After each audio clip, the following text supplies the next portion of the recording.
We'll see some wet weather edging south across southwest Scotland too into Northern Ireland. Again, some drizzle on the hills of western England and Wales, but many central and eastern parts dry and breezy. But again, pretty mild. Bye for now. That warm feeling inside from Boxed Boilers, sponsors of weather on GB News.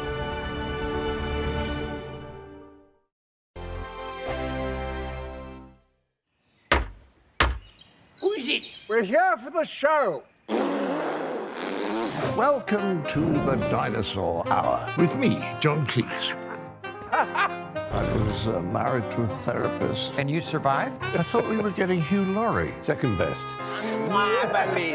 You interviewed Saddam Hussein. What's that like? I was terrified. I'm playing strip poker with these three. Oh! No, thank you. My CDs need to be put in alphabetical order. Are you going to be problematic again?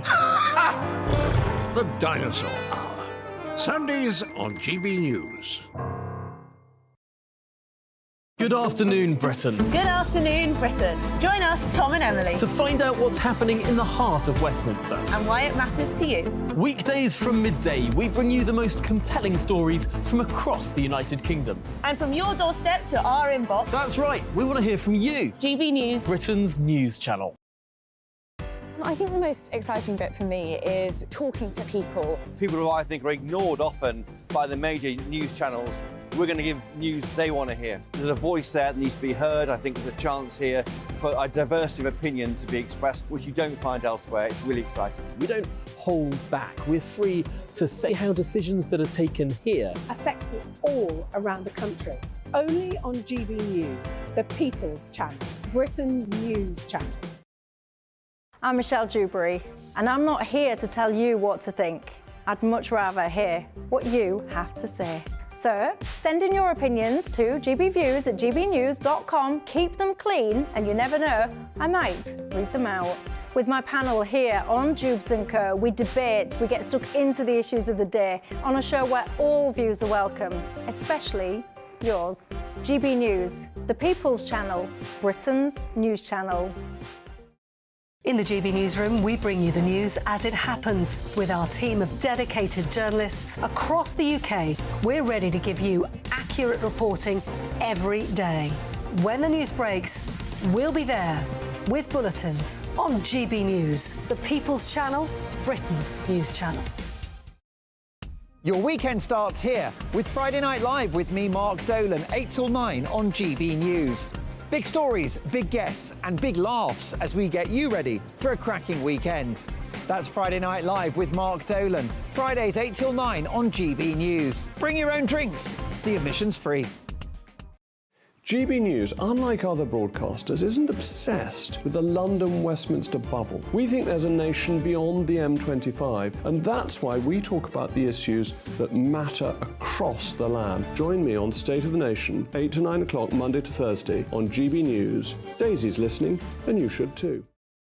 Tired of the usual focus-tested, pre-prepared Westminster runaround? Well, so am I. So you want higher taxes? Is your department to blame for this? Are you rethinking this policy? Every Sunday at 9:30, I'll be sitting down with those in power to get the truth about the issues affecting you. Let's be honest, we've known about the cost pressures of this project for years, not months. That's the Camilla Tominey Show, a politics show with personality. On GB News, the People's Channel, Britain's news channel.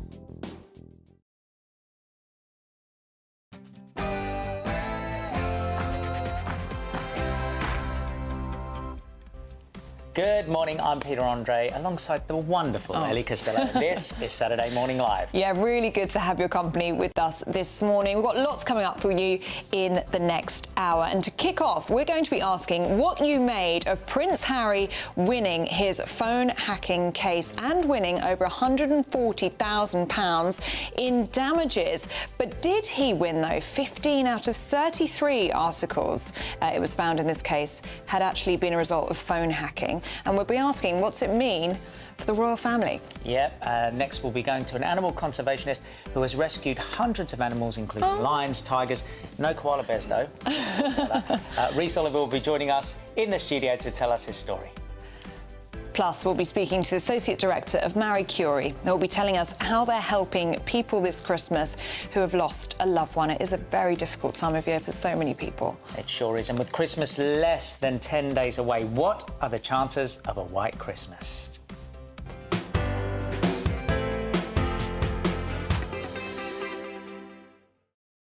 We are dreaming of it. That would be nice, wouldn't it? A white Christmas. Nice. And don't forget, of course, we want to hear from you. This show is nothing without you. We love to hear from them, don't we? gbviews@gbnews.com. Yes, but before we do anything else, Ray Edison has all your news headlines.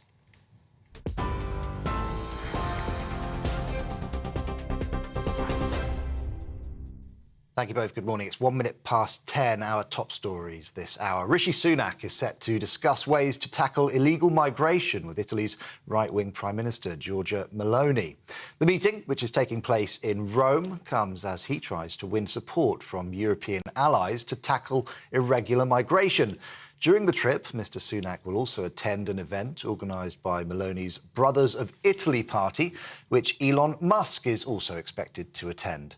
Border security expert Henry Bolton told us the PM needs to find a real solution. I think it is a bit of a gimmick, and I worry that everybody, all governments, parliament, politicians, the media, the public has become fixated on Rwanda. We shouldn't be. There are a whole range of other risks out there, as well as immigration. There's all the cocaine, all the heroin. 97% of the illegal firearms that that are in this country have entered across our borders. And Rwanda won't work. I'm absolutely convinced Rwanda will not do what the government says it will do. The Metropolitan Police says it will carefully consider a civil judgment handed down yesterday that found that Prince Harry was the victim of phone hacking. The High Court found that extensive phone hacking had taken place at the Mirror Group newspapers over several years. Prince Harry described the result as great for truth and accountability.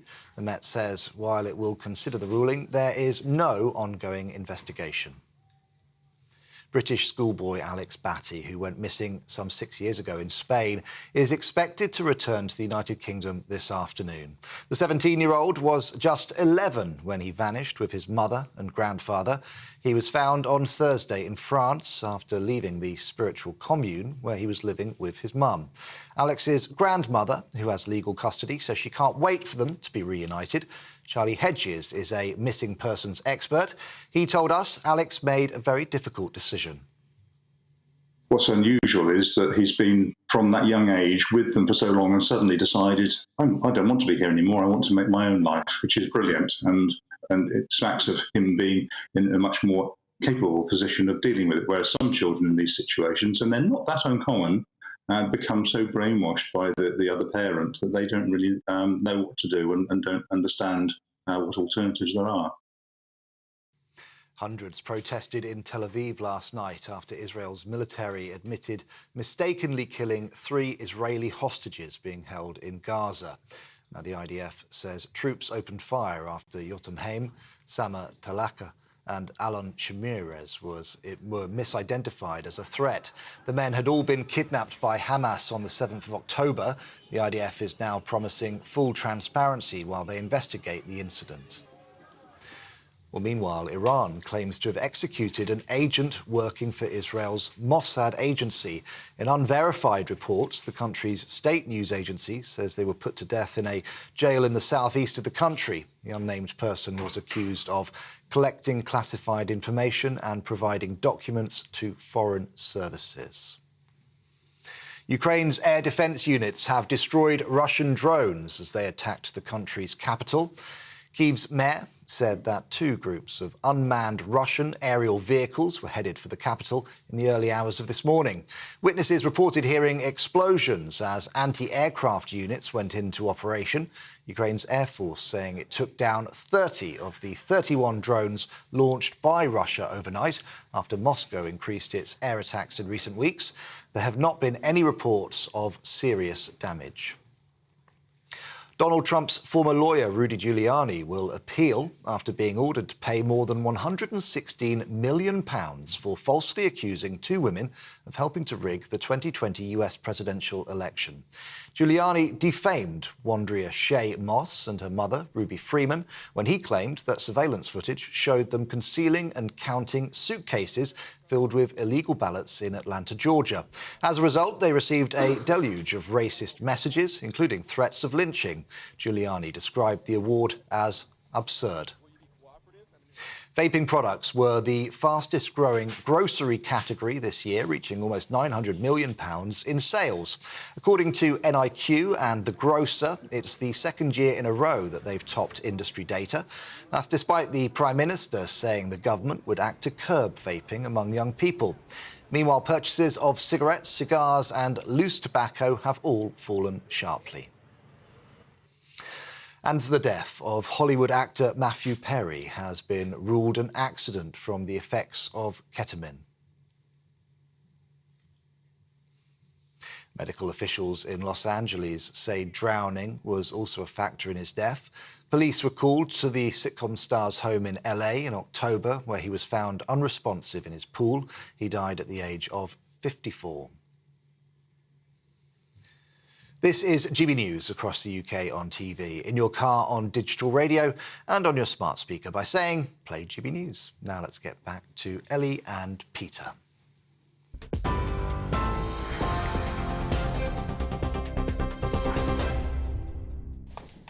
Thanks so much, Ray. Now, do stay with us today because coming up later on the show, we're going to be joined by a 90s pop legend. And no, it's not you, Pete, actually. He is better looking. You've got some competition. Let's take a little look.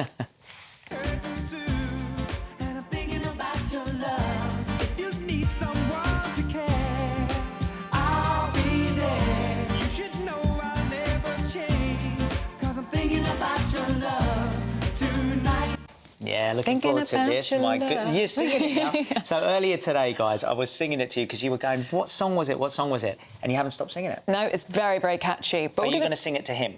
I think I might, you know. We'll see how we go. Stay tuned and you'll find out. Yeah, anyway, Kenny Thomas will be joining us live in the studio. Very excited about that. Such a great guy. Don't go anywhere.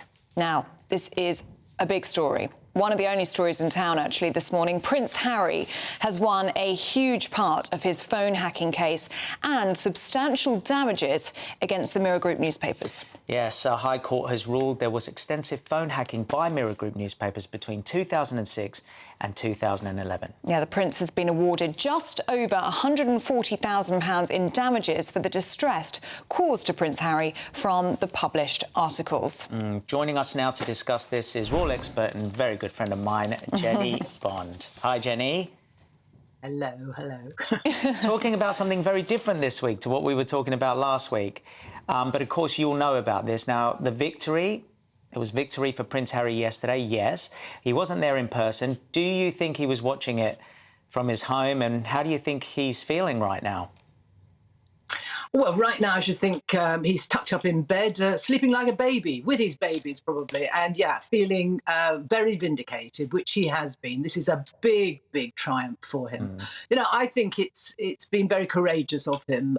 You know, I think he's shown he's really got cojones, you might say, to take this all the way to court. He wrote in his book that, you know what he feels about journalists, or at least tabloid journalists. He thinks they are a mob of dweebs, cronies, cut-price criminals and diagnosable sadists. That's what he wrote in his book. That's one thing to write it in a book, but to take it to court and fight this battle for 5 years, I think has been very courageous. And I think it has revealed, well, a lot about the culture of some of the tabloid press back then. And I was reporting alongside them.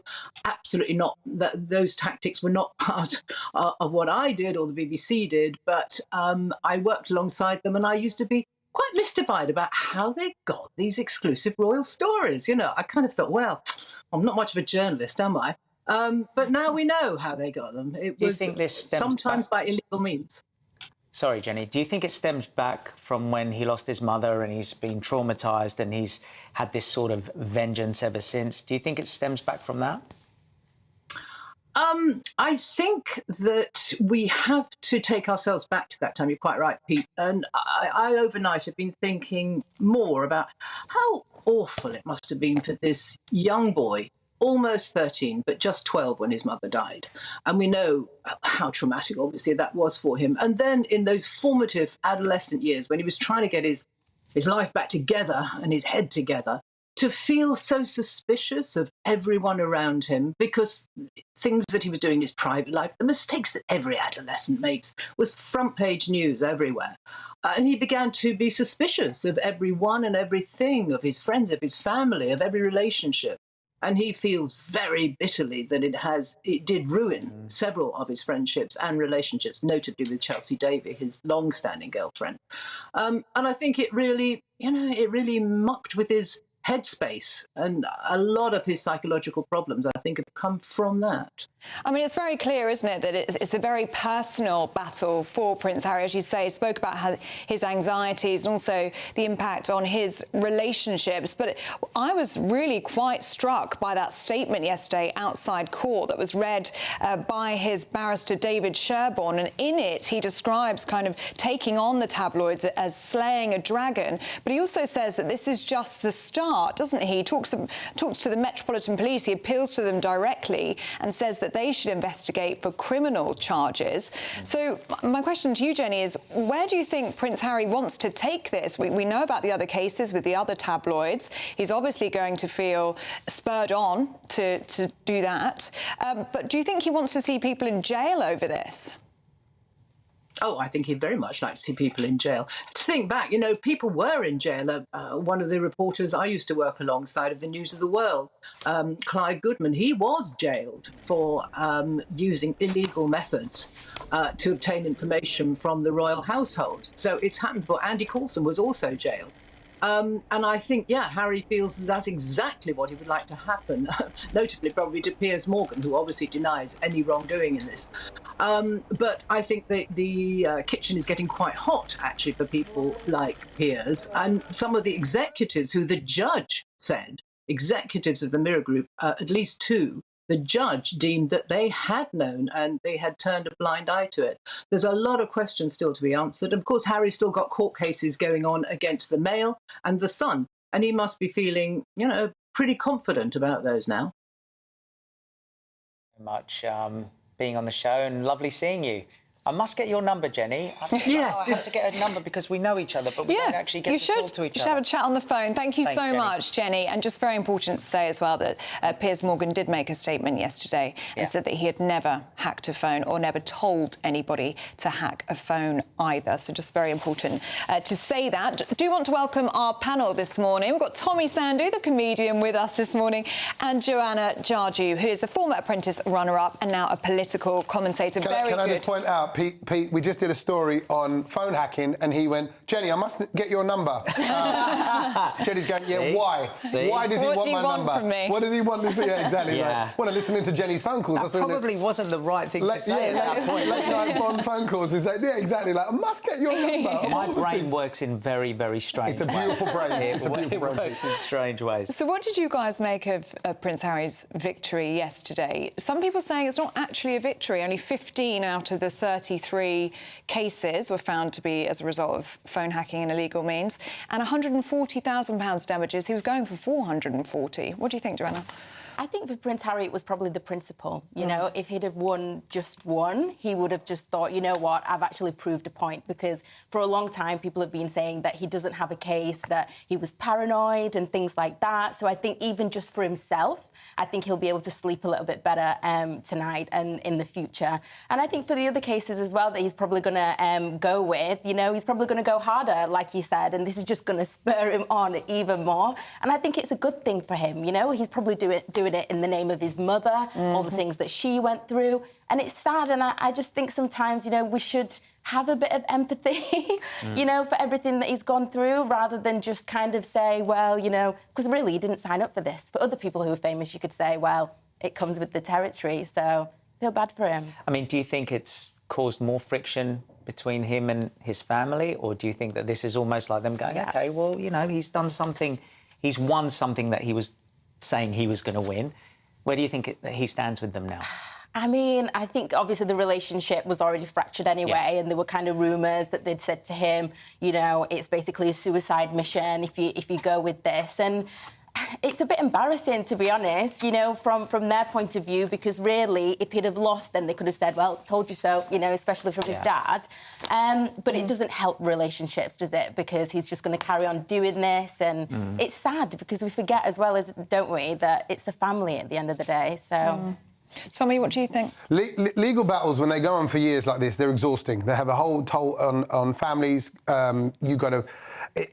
lawyers are very good at lots of little detail and twisting things and turning things and snowballing things into other things. So this won't feel like a win. I actually disagree. I think he'll be like... you get numb.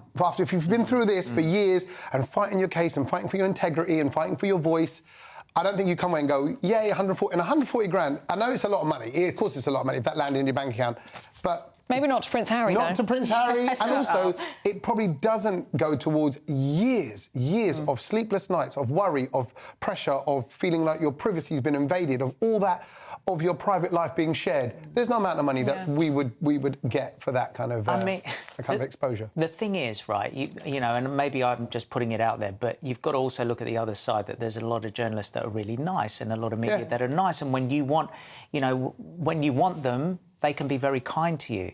So, you know, I don't think that it should be made out that all media is bad, because I don't think it is. No. But that's really amazing coming from you, who, I hope you don't mind me mentioning, you've had your phone hacked in the past, haven't you? Yeah, I won a case years ago on this. Obviously not as high profile as Harry, but yeah, and it is, you know, you feel a bit betrayed at the time, but on my side of it, I look at all the wonderful things that have happened in the media, and I kind of do it that way. But Harry's on a mission. It's a very different thing, what he's going through. And did you feel as though your privacy had been really invaded? Did it really affect you? I remember thinking something, but then also thinking, but hang on a second, I've put myself out there in the public, and I'm Which what you were saying. And I'm asking for privacy. You know, it's a little bit, comes with the territory. Very different for Prince Harry, because like I mentioned before, this may be spurred on from what happened years ago with his mother. It might be a much deeper thing. But, yeah, at the time you feel a bit like, what?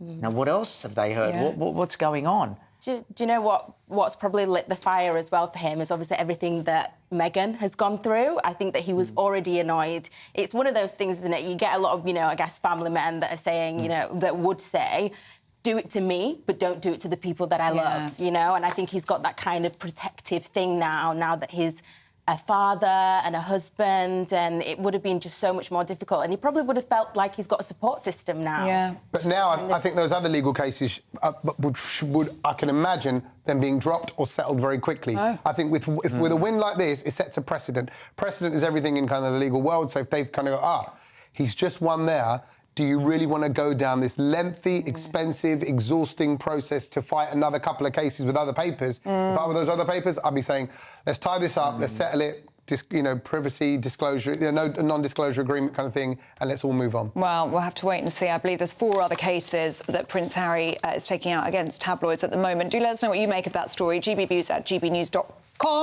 And we do just have time to go through one quick story. This is a potential ban on social media for under 16s. What do we think about this? Should teenagers be banned from social media? How old are your kids? I've got an 18-year-old, 18, 16, 9 and 7. Okay. And I think that I'm not... Actually, it's not about what I think. This is about what you think. You tell me first, and then I'm going to tell you what I think. Because I've got an 11 and a 7-year-old, and yesterday, fresh, like he's on point, the 7-year-old, I looked round on the phone, and the 11-year-old had put Snapchat on for the filters. And I went, and because it was in the news, I said, how'd you get that on? He goes, don't worry, Dad, I just said I was 24. I was like, all right, okay. Scary. Now, what I will say, you got to know your kids, I suppose. And my 2 boys, they want it for the filters. They're not chatting to anyone. They have no interest in chatting to people online. They don't even use a messaging service on their own phones or devices. It's gaming, filters, pictures, fun, kiddie sort of stuff. So this is interesting, I think, because I think the under 16 ban on TikTok and Instagram and Facebook and everything else, I think it should be the other way around. This is my theory. Don't ban under 16s, ban over 16s. They're the weirdos. The weirdos are the old men. Why are you banning the kids? You've got a point. The kids love the filters and the gaming. So I'm like, ban the dirty old men. Don't ban the kids. Well, the other thing is too that of course you can ban them all you like, but they're just going to go to school and do it with their friends. And this is the thing. We had this conversation with people where we were saying it's not about stopping them going on. It's about having measures on those sites to prevent children, you know, being confronted with something dangerous. So really, the job's there. What are your thoughts on that? Well, I'm not a parent, so I don't know where the responsibility should lie. I don't know whether it should be on the parents, and as you say, it's very difficult to police that, especially when they're at school. It's very difficult. Or should it be on social media companies? I don't know where the responsibility falls. I mean, you obviously think social media. I think social media Anyway, I'm getting too excited. You will have an opinion at home. I'm afraid we are out of time, Tommy, but I love your enthusiasm. We've got a lot more to come from you, Tommy. There's more to say. Yeah, Tommy and Joanna, do stay with us. You're going to be here with us throughout the show to discuss all of the top stories. Yeah, coming up, we'll be speaking to the Lion Whisperer. This guy's great, by the way, the man who tames lions. What did you call him earlier? The Britain's Tiger King. Britain's Tiger King. Yeah, you won't want to miss that. But then we don't want him to go to jail, so that's irrelevant. Up until that part of the story. Up until that part of the story. You're with me, Ellie Costello, and my wonderful co-presenter, Peter Andre, on GB News, Britain's news channel.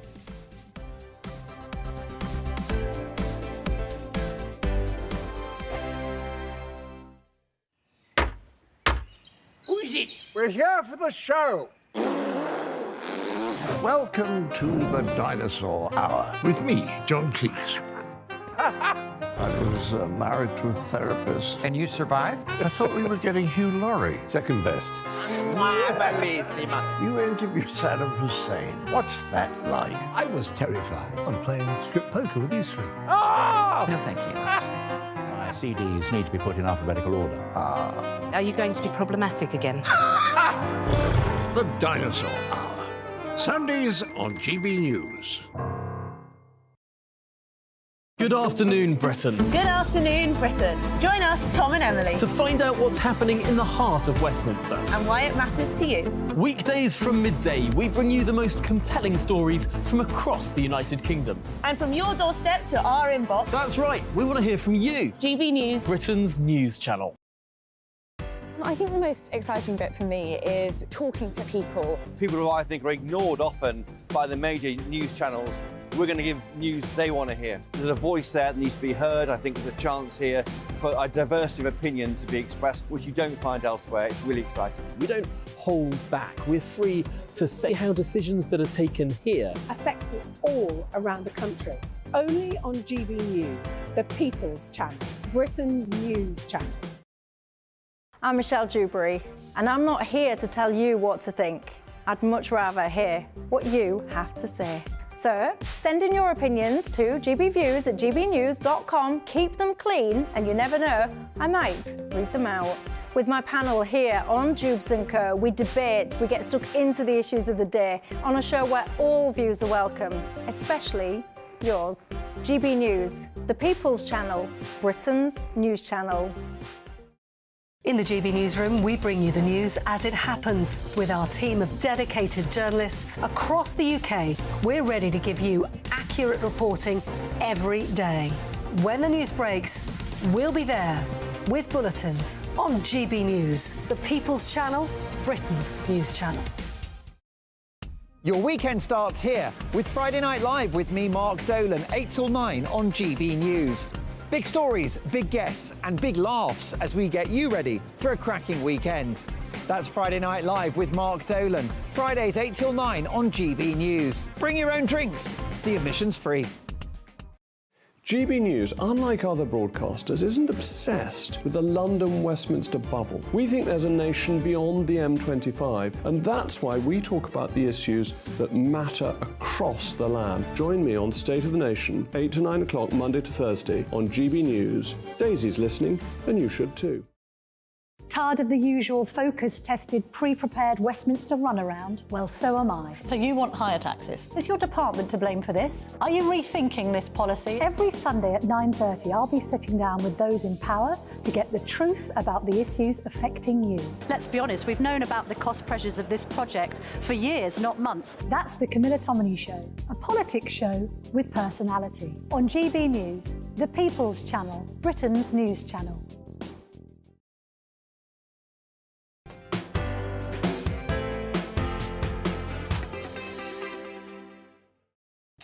Good morning, welcome back to Saturday Morning Live. The time is 10:25 and we're going to delve into the inbox now and see what you've been sending us in. And Pete, as always, very, very popular in the inbox this morning.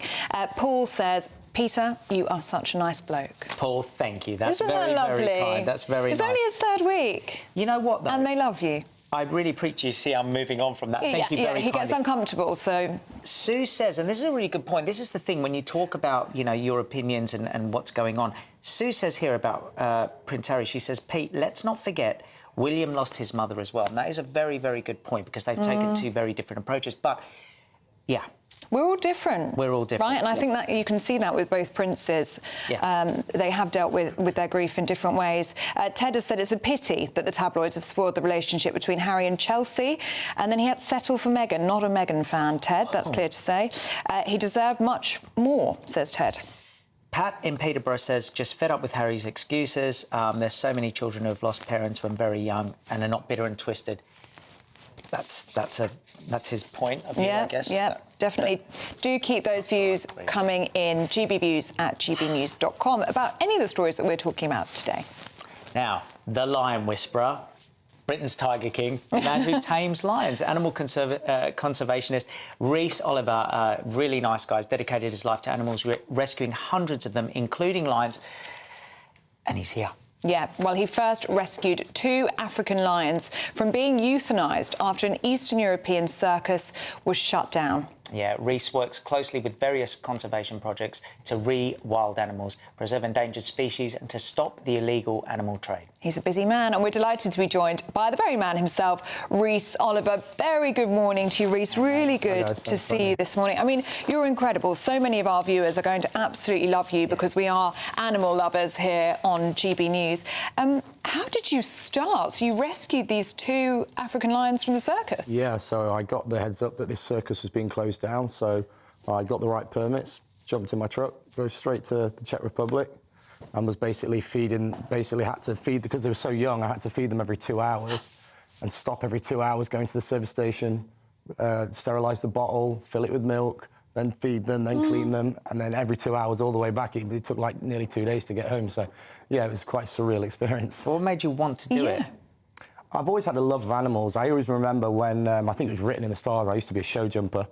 When I was 6 years old, I remember I said to my school teacher I had a giraffe at home. And they went to my mum and they laughed and sort of said, oh, he's only lying. And then actually when it all came out that I've got these animals, even my school teacher wrote to me 20 years later and says, I remember the time where you told me that you had a giraffe at home. So maybe it was just written in the stars and my dreams for that to happen. Yeah, well, obviously you're a natural, but how do you learn about how to care for these animals, like the baby lions, for example? Is that just something you're learning on the job, or it comes to you naturally, or do you actually find it really hard work? I think it's very hard work. It's a life commitment. It's a passion. You can't ever rest. I think you learn as you go along. I've done show jumping at a very high level, and I believe that. I believe that when you do that standard of care with animals, you can pass it on through all types of animals, and it's a learning curve always. So you've got a massive project coming up that I want to ask you about, but there are people that say, animals should be free, and there's a lot of talk about, animals should not be in captivity. What are you doing different?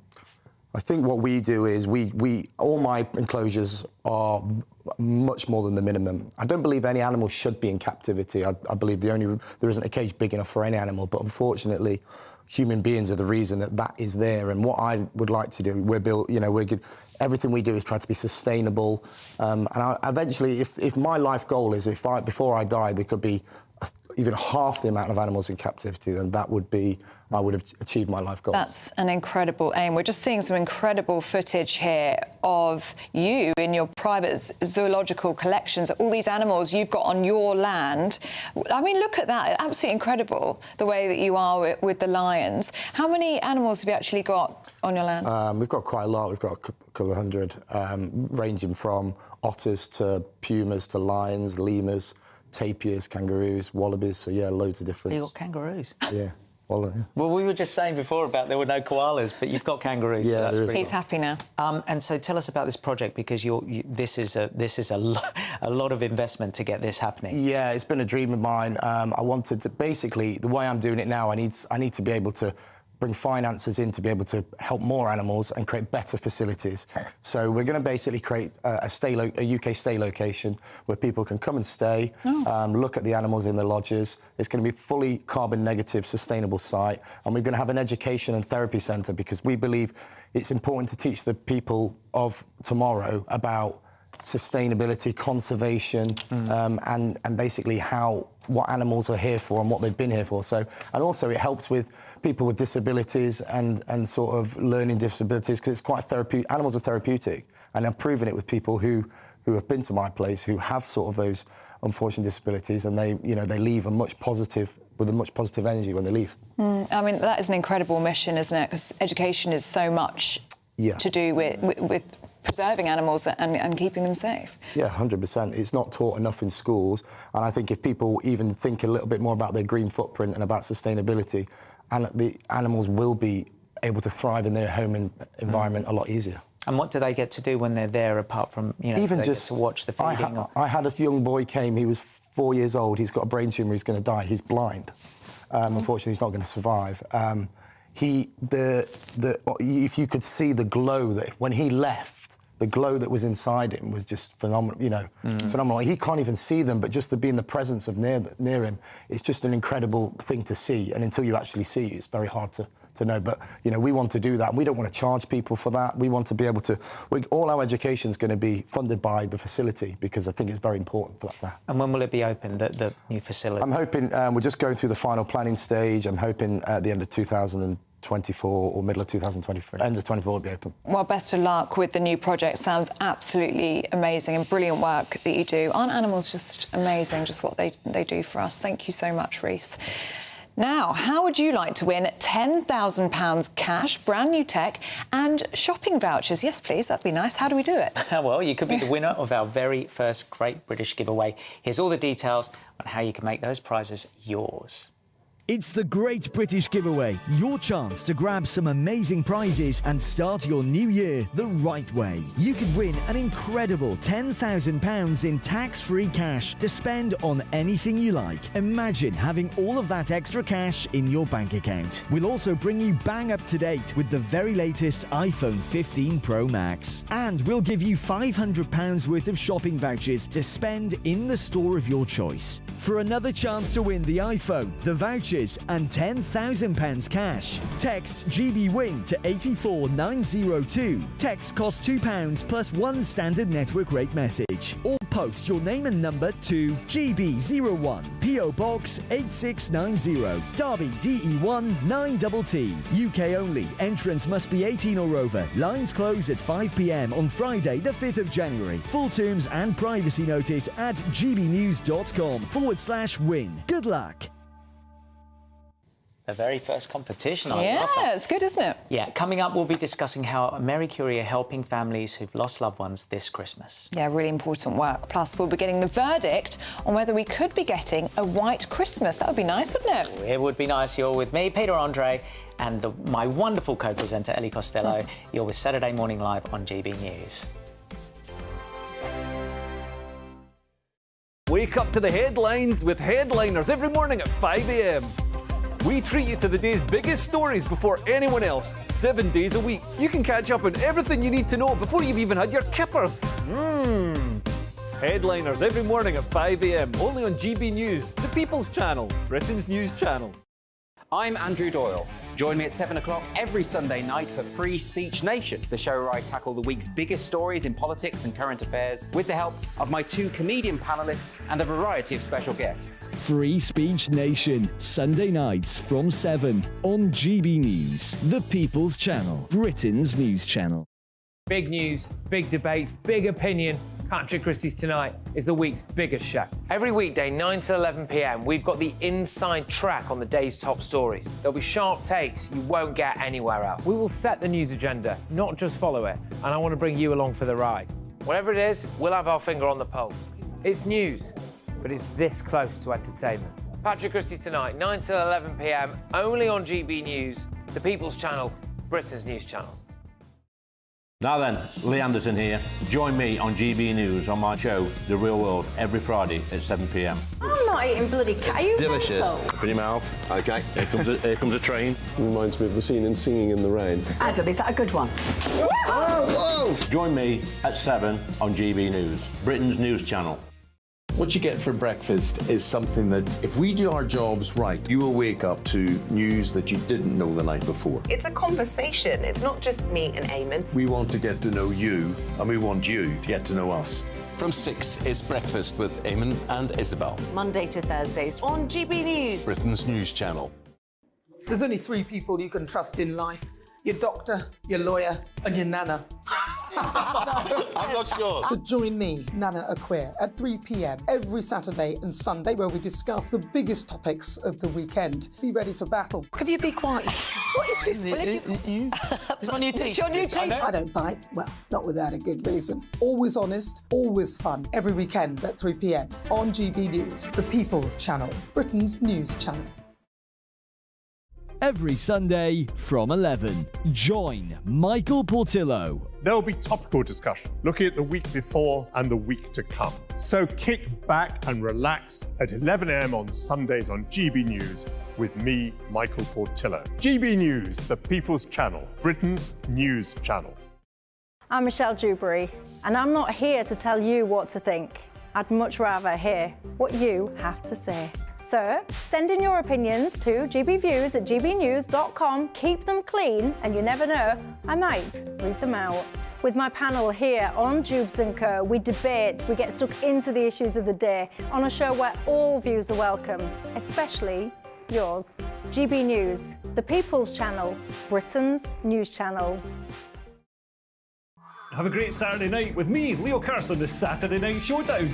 It's a crazy world out there, so come and make fun of it with me, my panel of comedians, and a couple of people who actually know what they're talking about. The Saturday Night Showdown is your front row ticket to the clown show every Saturday, only on GB News, the People's Channel, Britain's news channel.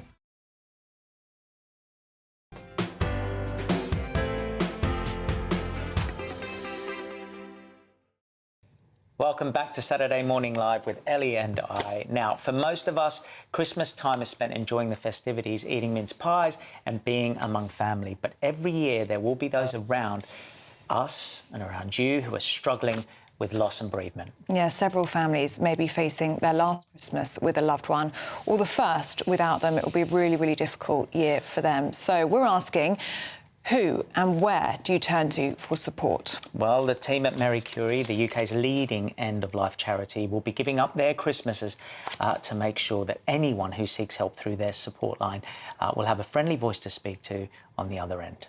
Oh, it's just so important, isn't it? Well, joining us now is the Associate Director at Marie Curie, Jonathan Clemo. Very good to see you this morning, Jonathan. Thank you so much for your company. And this helpline just sounds absolutely fantastic because, as we just mentioned there, Christmas is such a difficult time of year, isn't it, for those of us who've lost a loved one or are facing the last Christmas with a loved one. Yes, I mean, the Marie Curie team see a significant increase in the number of people calling us for emotional support this time of year. It goes up by about 60%. And, you know, that makes sense. You know, Christmas is a celebration for many of us, but we associate it with family, with loved ones. It can be a reminder of fond memories, but also of people we've lost who have died recently. And often the rituals associated with Christmas can be a reminder. And also, if you're caring for a loved one, you know, we put quite a lot of our pressure on ourselves at Christmas. If you're trying to juggle caring for someone who's dying alongside juggling the kids, trying to make sure it's a special time, get the presents in, that can sometimes be overwhelming as well. So again, we urge people to kind of call the Marie Curie support line if they need extra help around this time. Yeah, it's so important, and it's so good for families to have that because it is a very difficult time. For so many families, just sorry to bring this up, but I lost my brother on this day 11 years ago. Yeah. And I remember wanting to talk to someone about it and didn't quite actually know, who to talk to, and you become insular and you just don't know how to express your feelings. And I got confused with anxiety and all sorts of things, and I was just going through a mourning process. So it's really, really nice to know that this exists. Yeah, and obviously the Marie Curie support line's there to talk through, how people are feeling. But I think the important thing to say is that there's no right way to feel. Some people are sad, some people are angry, some people feel nothing at all. The really kind of key thing to understand is what you are feeling getting in the way of what you want to kind of do? And if it is, it's really important that you get support, and Marie Curie is here to provide that support. Jonathan, do you think we've got better as a people at talking about grief and understanding grief? Because, I mean, Pete, you were talking there about 11 years ago and not knowing where to go for support. I mean, now got the wonderful work of Marie Curie and the helpline. But, Jonathan, do you think we are getting better, and with supports such as yourselves, we will continue to do so? I think we're definitely getting better, talking not only about grief and bereavement, but a whole range of mental health issues. I know in some of the research we kind of do, lots of people sort of say to us that they think we should be talking more about death, dying and bereavement, and it's that whole process that's really important. But yet when we ask people, have they had important conversations with loved ones about their wishes, a lot of people then say they haven't. So it's really important that at this time it's not only that people who are in need of support, talk to us, access other services to get that support.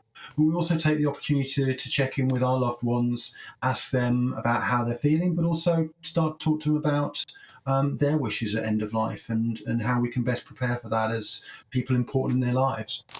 Brilliant. And what's your message to someone who's lost someone now or is about to lose someone?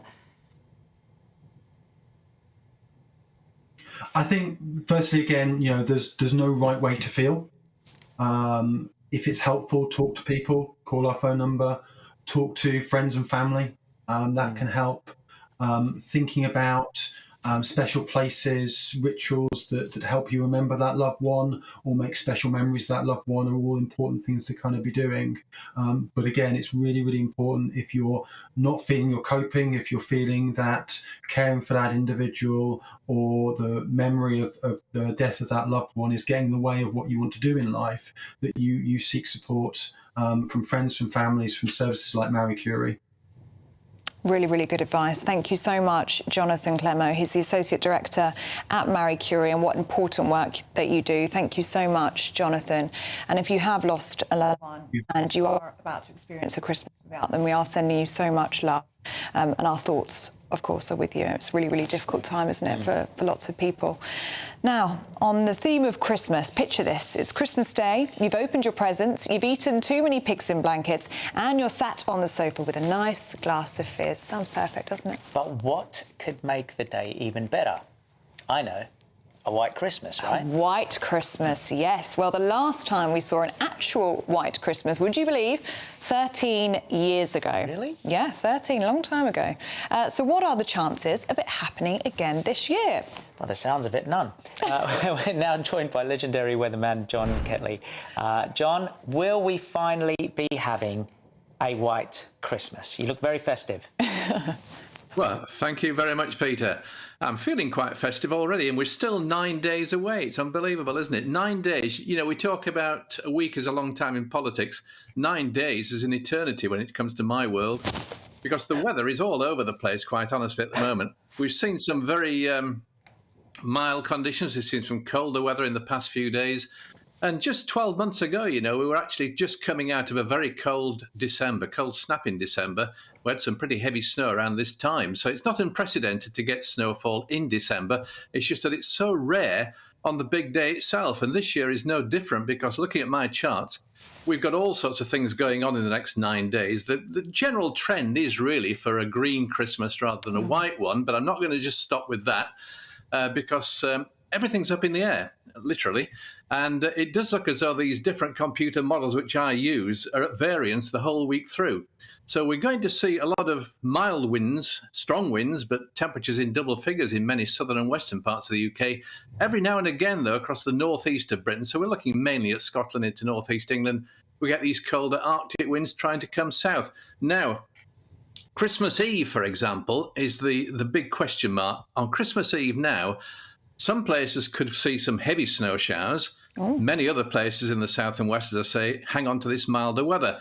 Now, of course, that means that there could be snow on the ground on Christmas Day in some northeastern areas. But that doesn't necessarily give you a white Christmas if you're thinking about putting money on it. And I wouldn't encourage that, of course. But if you're putting money on a white Christmas, then just because it snowed the day before, it doesn't mean to say that is a white Christmas. But of course, as you said, Peter, it does look beautiful when you look out the window. That would count for me, John. I'd be happy with that. If there's snow on the ground, it's a white Christmas to me. So that's a great message. We've got a glimmer of hope, haven't we? We do. And just to make it clear, you're not saying bet on it. But if you were going to bet on it, bet on Christmas Eve. I get your point. Thank you so much, John. Thank you. That's John Ketley there, the legendary weather presenter, who's basically saying, hold out hope. Could happen, especially if you're in the northeast. Now, around 10 million turkeys are eaten in the UK every year, with 25% of Brits buying our own Christmas birds months in advance to prepare for the big day. Now, turkeys have been a staple of the UK festive feast for nearly 500 years after King Henry VIII popularised eating turkey for Christmas dinner. Well, our reporter Anna Riley visited a turkey farm in East Yorkshire to see how they are faring after bird flu wiped out more than 500,000 wild birds this time last year. John Holtby has farmed turkeys in Yorkshire for over 20 years. But last year, the industry was in crisis when over 500,000 turkeys had to be culled or died due to bird flu. This Christmas, John and other turkey farmers up and down the country are hoping for a better festive season. People got rather spooked by bird flu and stopped buying, so the orders were very slow. They nearly caught up towards the end. We didn't get bird flu, but we had bird flu nearby. This year, there are recent cases of bird flu, so we are worried about it as we run towards Christmas. Free-range turkeys do cost more, but with this comes a better quality of meat. Most people think of Christmas and think of a turkey, so we're trying to provide the best possible turkey for them to make their Christmas dinner the most important dinner of the year. It's like anything, you sort of pay, you get what you pay for. Here, the turkeys are reared from day-old chicks. We have them under a heat lamp in a stable. From there, they then get brought out here when they're about a month or two old. And then they're brought to maturity. So these are really the only birds that actually are reared to maturity, which is what gives them the flavour as well, because they have natural fats that are allowed to develop. This Christmas, the NFU want people to buy British. I encourage people to buy the best turkey that they can afford. Now, that might be from their local farm or their local butcher, it might be from a supermarket, it might even be a frozen product. Buy the best you can afford. It's all about creating memories at Christmas. And I don't think anybody sits back from the table and says, goodness me, that turkey was cheap. But they might say, goodness me, that turkey was good. But no matter how good the turkey, some in Yorkshire won't be following tradition. I'm actually vegetarian, so I'll be having some sort of nut roast with the corn and various other bits as well. But yeah, no turkey for me. It's my mum that buys free birds roast, so it's just something we've been brought up with, having free bird roast instead of turkey. Turkey, probably a good option. Something to get you started. Mashed potatoes, that's a good one. A bit of peas, carrots, bit of gravy, if you're feeling a bit daring. I love beef. There's no better than beef, to be honest. I'll have for Christmas prawns. And with the leftovers of the Christmas turkey, families are bound to be gobbling it into the new year. Anna Riley, GB News. See, I know someone that definitely will not be having that turkey this year. Who? A vegan. Yeah. It's not even. It was that. I knew that was going to die. You're right. They won't be. And there might be some plant-based turkey. Vegetarians, I'll be having the nut roast. Let's bring in Tommy Sandu and Joanna Jarju. Really good to see you both this morning on our panel. Do you have turkey for Christmas, or do you have something else? I have about 20 people over on Christmas Day. My wife's family, my family, sisters, husbands. So we do about 3 different meats and also a veggie pie. And I do all the cooking. I'm up at 6 a.m. because you can. There you go. Thank you, Pete. I appreciate that. But you know what? I love it. Leave me alone. The turkey we do a turkey crown, and I now brine that for a couple of days before because that goes super succulent. And then you do like some sort of red meat, either a beef or a lamb. The ham has to be done because the ham you need for the turkey sandwiches afterwards. And then also a veggie pie and all the potatoes. Do you get a bit stressed with all of that? No, I love it. Leave me alone. I'm a control freak. I don't have to talk to anyone. It's the only time you can justify drinking Prosecco at 6:30 a.m. Yeah. You know, I'm with you on that bit. Yeah. You know what, I'm exactly the same. I'm the person in my house that does the Christmas cooking as well. But I don't know how to compete with that. You're like ham and this and this. I do a chicken. Just like chicken. a normal roast. You've got to have Like a all of chicken. that, the pigs in blankets and stuff like that. But why'd you go for a chicken and not a turkey? Because turkey's dry. I feel like people are going to come for me on social media and be like, don't come for turkeys, turkey's amazing, but turkey is dry. I'm with you, Joanna. Honest. I'm with you. It's actually a beautiful place. Yeah. I think I just think it's really dry. It's a very dry chicken to me. No, but then Sorry. I blame your chefs then. I'm sorry if you got to up your turkey game. Maybe I'm cooking it wrong. You are. You are. I like a nice beef joint. Yeah. Stunning. Can't go wrong. Yeah. What about you? No, I prefer chicken if I was really going to go for it, just because it's more tender. But I think you're right. It's how it's cooked. And you see all the different methods. People put the beer can in it. They put the turkey or the chicken over the beer can so the moisture goes in and you get super succulent turkeys that way. Brining it is also good. And don't overcook it. We all need to take tips from Tommy, I think. Come on, come round. Tommy. Just come and join in. There's enough people there. I won't even notice. There's just enough time to touch on this story because I know Pete's got an opinion on this. School absences, they have been soaring because parents are taking their children out of school during term time in order to save money on holidays. Should they do that, Pete, or should they not be doing that? No, I don't think the fining works. I think it's you know, I've met parents that are saying I would rather pay the fine because it's cheaper than paying for the triple price in holiday time. Why can they not turn around and say, well, OK, if you take your child out through term time, they have to complete this homework so they're up to date with everyone else? Because fining them, all it's going to do is cause friction between the parents and the school. And it's a difficult thing for a headmaster to do, is to sort of put that fine on a parent. And it puts the kid in a spot as well, because now that kid's got a reputation as being someone who comes out during term time. I'm with you. So my kids, again, you see the difference in the holiday prices, and it's like triple during the actual half-term, term time breaks. You're like, 1 week, a few days earlier. It's not like you even need to take them out a week, 2 weeks before, smack bang in the middle of term. I'm talking about rather than going on holiday on the Saturday or Sunday, you know, when they break up, you go on the Wednesday, you get a 5-day week break in, and it's like a third of the price. And that's a real saving. And I don't get why the same resort. Maybe we should blame the holiday resort people, because they're the ones that, you know, up in the prices for that time. And maybe it's demand making it as well. unaffordable for people. We are in a cost of living crisis. You can see why why should the kids miss out on a holiday if, you know, they're just too expensive to go during actual holiday time? You can see why families would want to make it happen. Yeah, no, absolutely. And when I was first looking at this story, actually, I was like, yeah, you know, we should keep the kids in school and we should be kind of sensible. But I kind of feel as if I'm saying that because I don't have kids. So it's very easy for me to be like, yeah, you know, you should find them kids, you know, keep them in education. But actually, now, listening to parents, I actually think if I was to have a kid tomorrow, I would be fuming if somebody was trying to fine me as well for taking my kid out of school a week before or something like that. And it is the holiday operators as well, like you said, that are really the people who kind of capitalise off knowing that parents can't pull their kids out of school just kind of willy-nilly when they want. It's difficult, though, isn't it? Because there's got to be a line, because you don't want kids missing too much school and it affecting their education. Yeah, but I know my kids. I've got 2 boys, Milo and Logan, 7 and 11. They got about 20 minutes of concentration in them a day. That's it.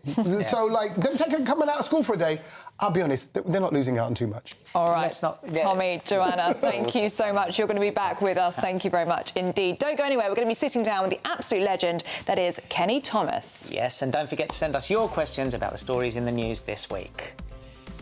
Looks like things are heating up. Boxed boilers, sponsors of weather on GB News. Good morning, I'm Alex Deakin. This is your latest weather update from the Met Office for GB News. It's going to be a cloudy but mild weekend. Most of us will be dry, but where it rains, it's going to rain hard. In northwest Scotland, it's going to turn very soggy. Already a bit damp here, but the rain's going to get heavier and more persistent through the rest of the day, and it will still be blustery. Quite breezy elsewhere, but bar a bit of drizzle at times over the hills of Wales and northwest England. Most places will stay dry, but don't expect much blue sky. It's just grey, but mild. Temperatures in double figures, 12, maybe even 13 in 1 or 2 places. It'll be a mild night as well, but it's going to be a very wet night in northwest Scotland. So we have weather warnings in place here, an amber warning covering parts of the Western Highlands, eastern parts of Skye and northern parts of Argyll and Bute. That rain really building up through the night and indeed tomorrow. Elsewhere again, apart from a bit of drizzly rain at times, mostly in the west, many places will stay dry overnight, and that cloud acting like a blanket to keep the temperatures up. Another mild start on Sunday. Not much will change, although the rain will start to shift a little further south, but the rain total's really building up, giving the potential for some disruption. Even landslides are possible. We'll see some wet weather edging south across southwest Scotland too into Northern Ireland. Again, some drizzle on the hills of western England and Wales, but many central and eastern parts dry and breezy, but again, pretty mild. Bye for now. That warm feeling inside from Boxed Boilers, sponsors of weather on GB News.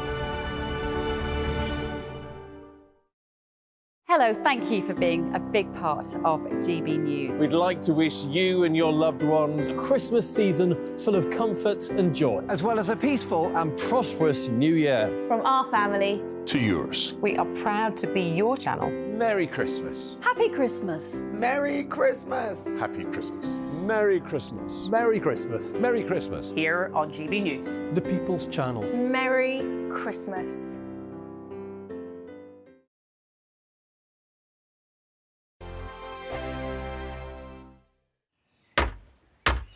Who is it? We're here for the show.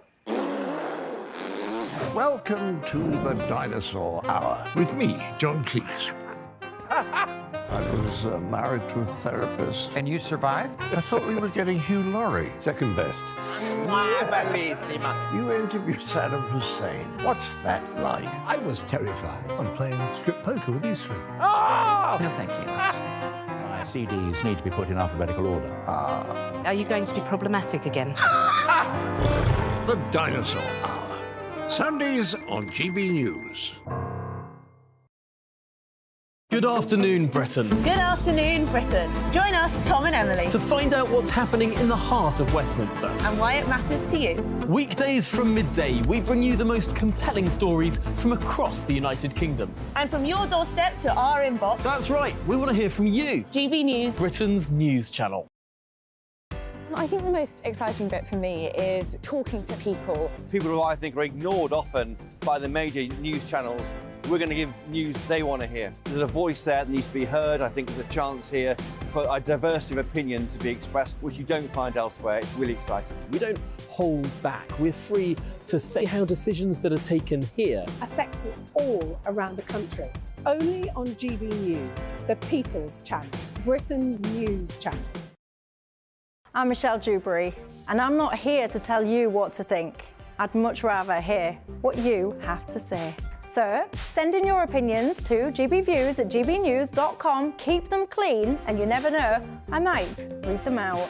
With my panel here on Jubes & Co, we debate, we get stuck into the issues of the day on a show where all views are welcome, especially yours.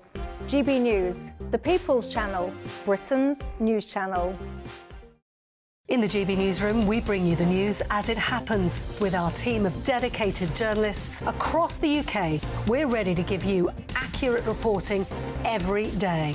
When the news breaks, we'll be there with bulletins on GB News, the People's Channel, Britain's news channel. Your weekend starts here with Friday Night Live with me, Mark Dolan, 8 till 9 on GB News. Big stories, big guests and big laughs as we get you ready for a cracking weekend.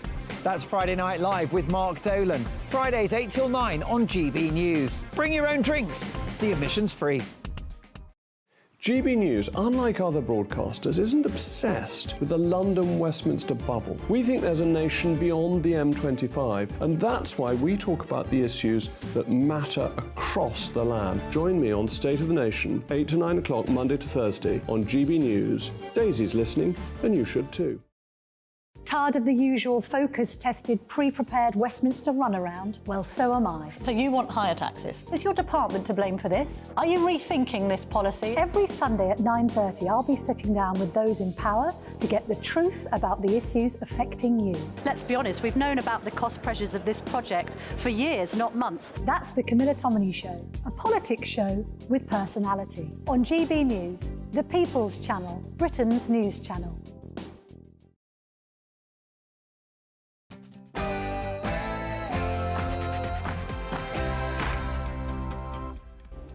Good morning, I'm Peter Andre alongside Ellie Costello, and this is Saturday Morning Live. It is indeed, and it's great to have your company this morning. This is coming up for you in the next hour. To kick off, we're going to be asking what you make of Rishi Sunak introducing tax lessons into schools. Should we be teaching kids more practical things like how to manage their money? We'll be joined by a former SAS soldier turned personal security guard to the world's biggest celebrities, including the Beckhams. And it's the final of Strictly Come Dancing tonight. We'll be joined by our Showbiz reporter Stephanie Tecchi for that and all of the Showbiz stories of the week. And we'll be speaking to 90s music legend and a very dear friend, Kenny Thomas, going to be in the studio. Let's take a quick look.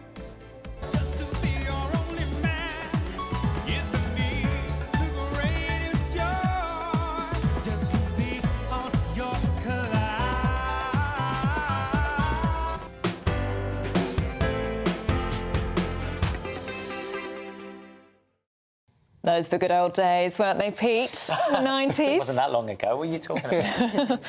I was born. What? Yeah, I was born in the 90s. You were born in the... Hang on a second. What do you mean? What? When? I was born in 1973. Oh, my God. 93.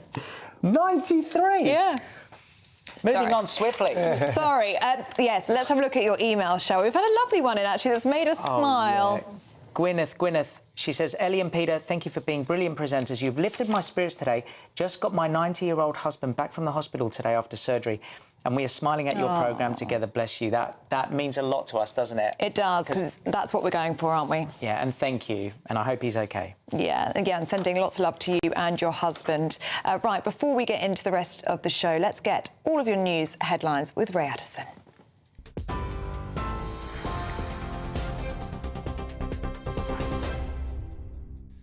Cheers, guys. Good morning. 2 minutes past 11, our top stories this hour. Rishi Sunak is set to discuss ways to tackle illegal migration with Italy's right-wing Prime Minister, Giorgia Meloni. The meeting, which is taking place in Rome, comes just a day after 292 migrants crossed the English Channel in 7 small boats, bringing the total to 29,500 this year.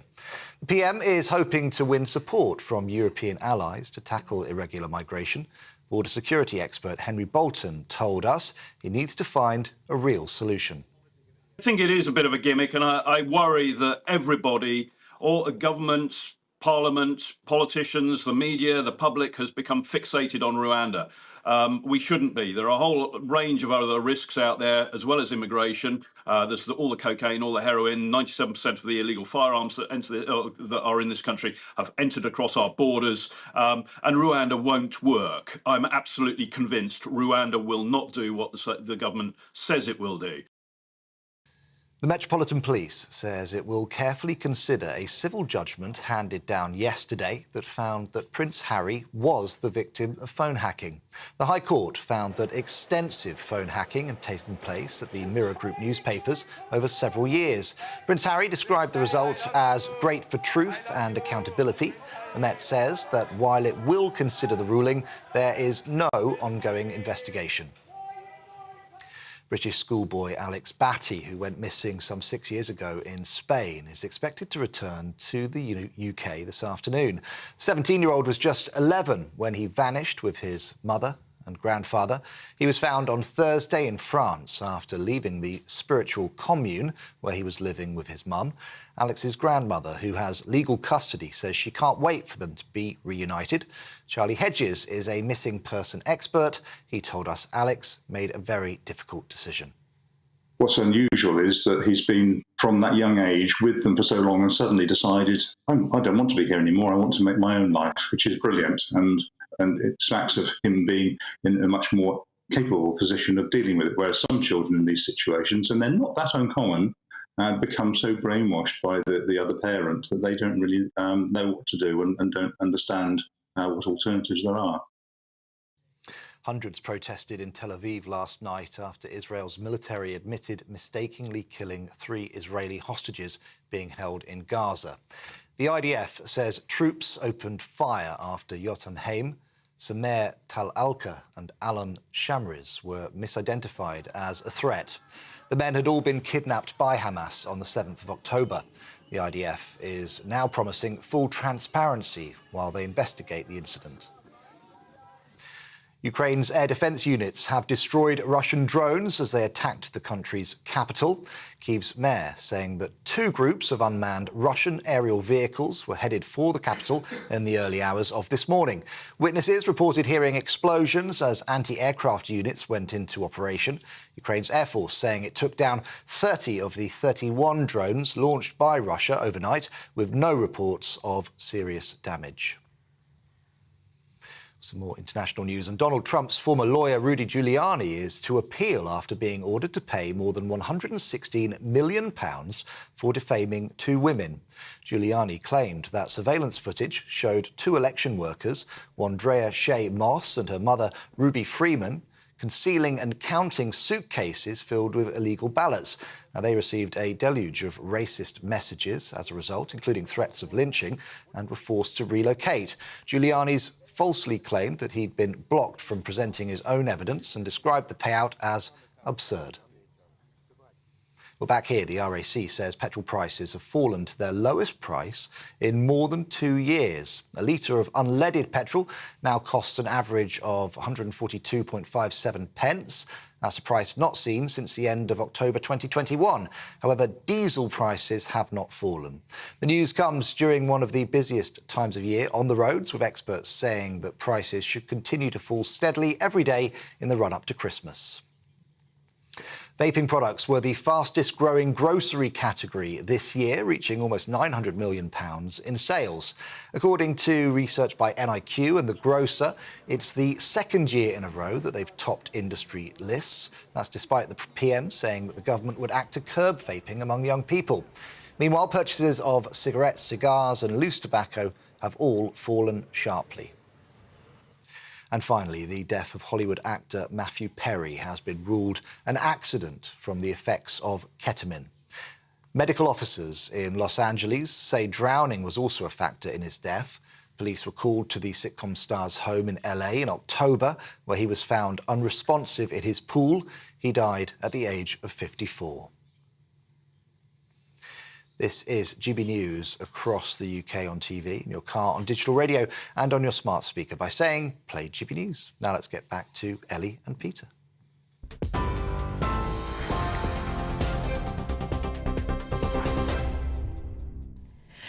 Thanks so much, Ray. Now, coming up later in the show, we're spoiling you because you're going to be joined by another 90s pop legend alongside Pete. You've got some competition. No competition. The guy looks fantastic. Pete loves him. Let's take a look.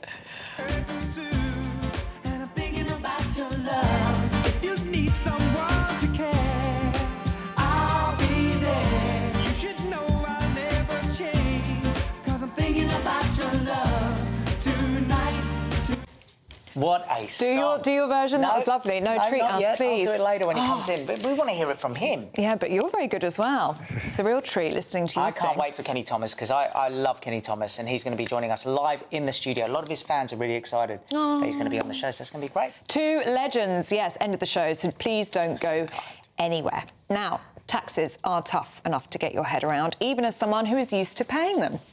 But there's never really been any formal education into how you keep Mr. Taxman happy. Yeah, so is it time to scrap the learn-as-you-go approach, and instead, should we introduce school lessons on how to pay your taxes and how to deal with your finances.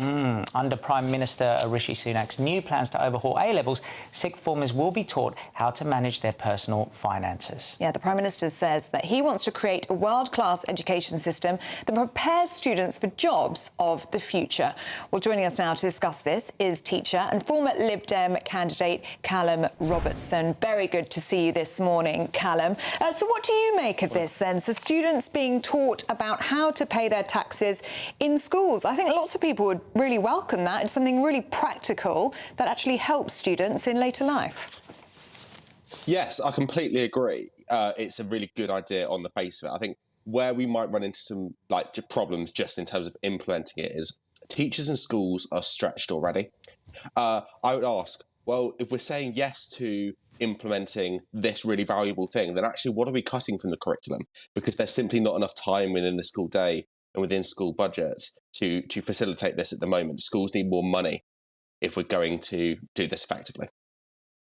Do you think, just generally, Callum, from your perspective inside the classroom, do we need to modernise the curriculum? Do we need to be teaching students more practical life lessons moving forward, rather than, you know, when I think of the arts lessons that I sat in, that really has provided me with no general life advice, something like this would have been a lot more practical.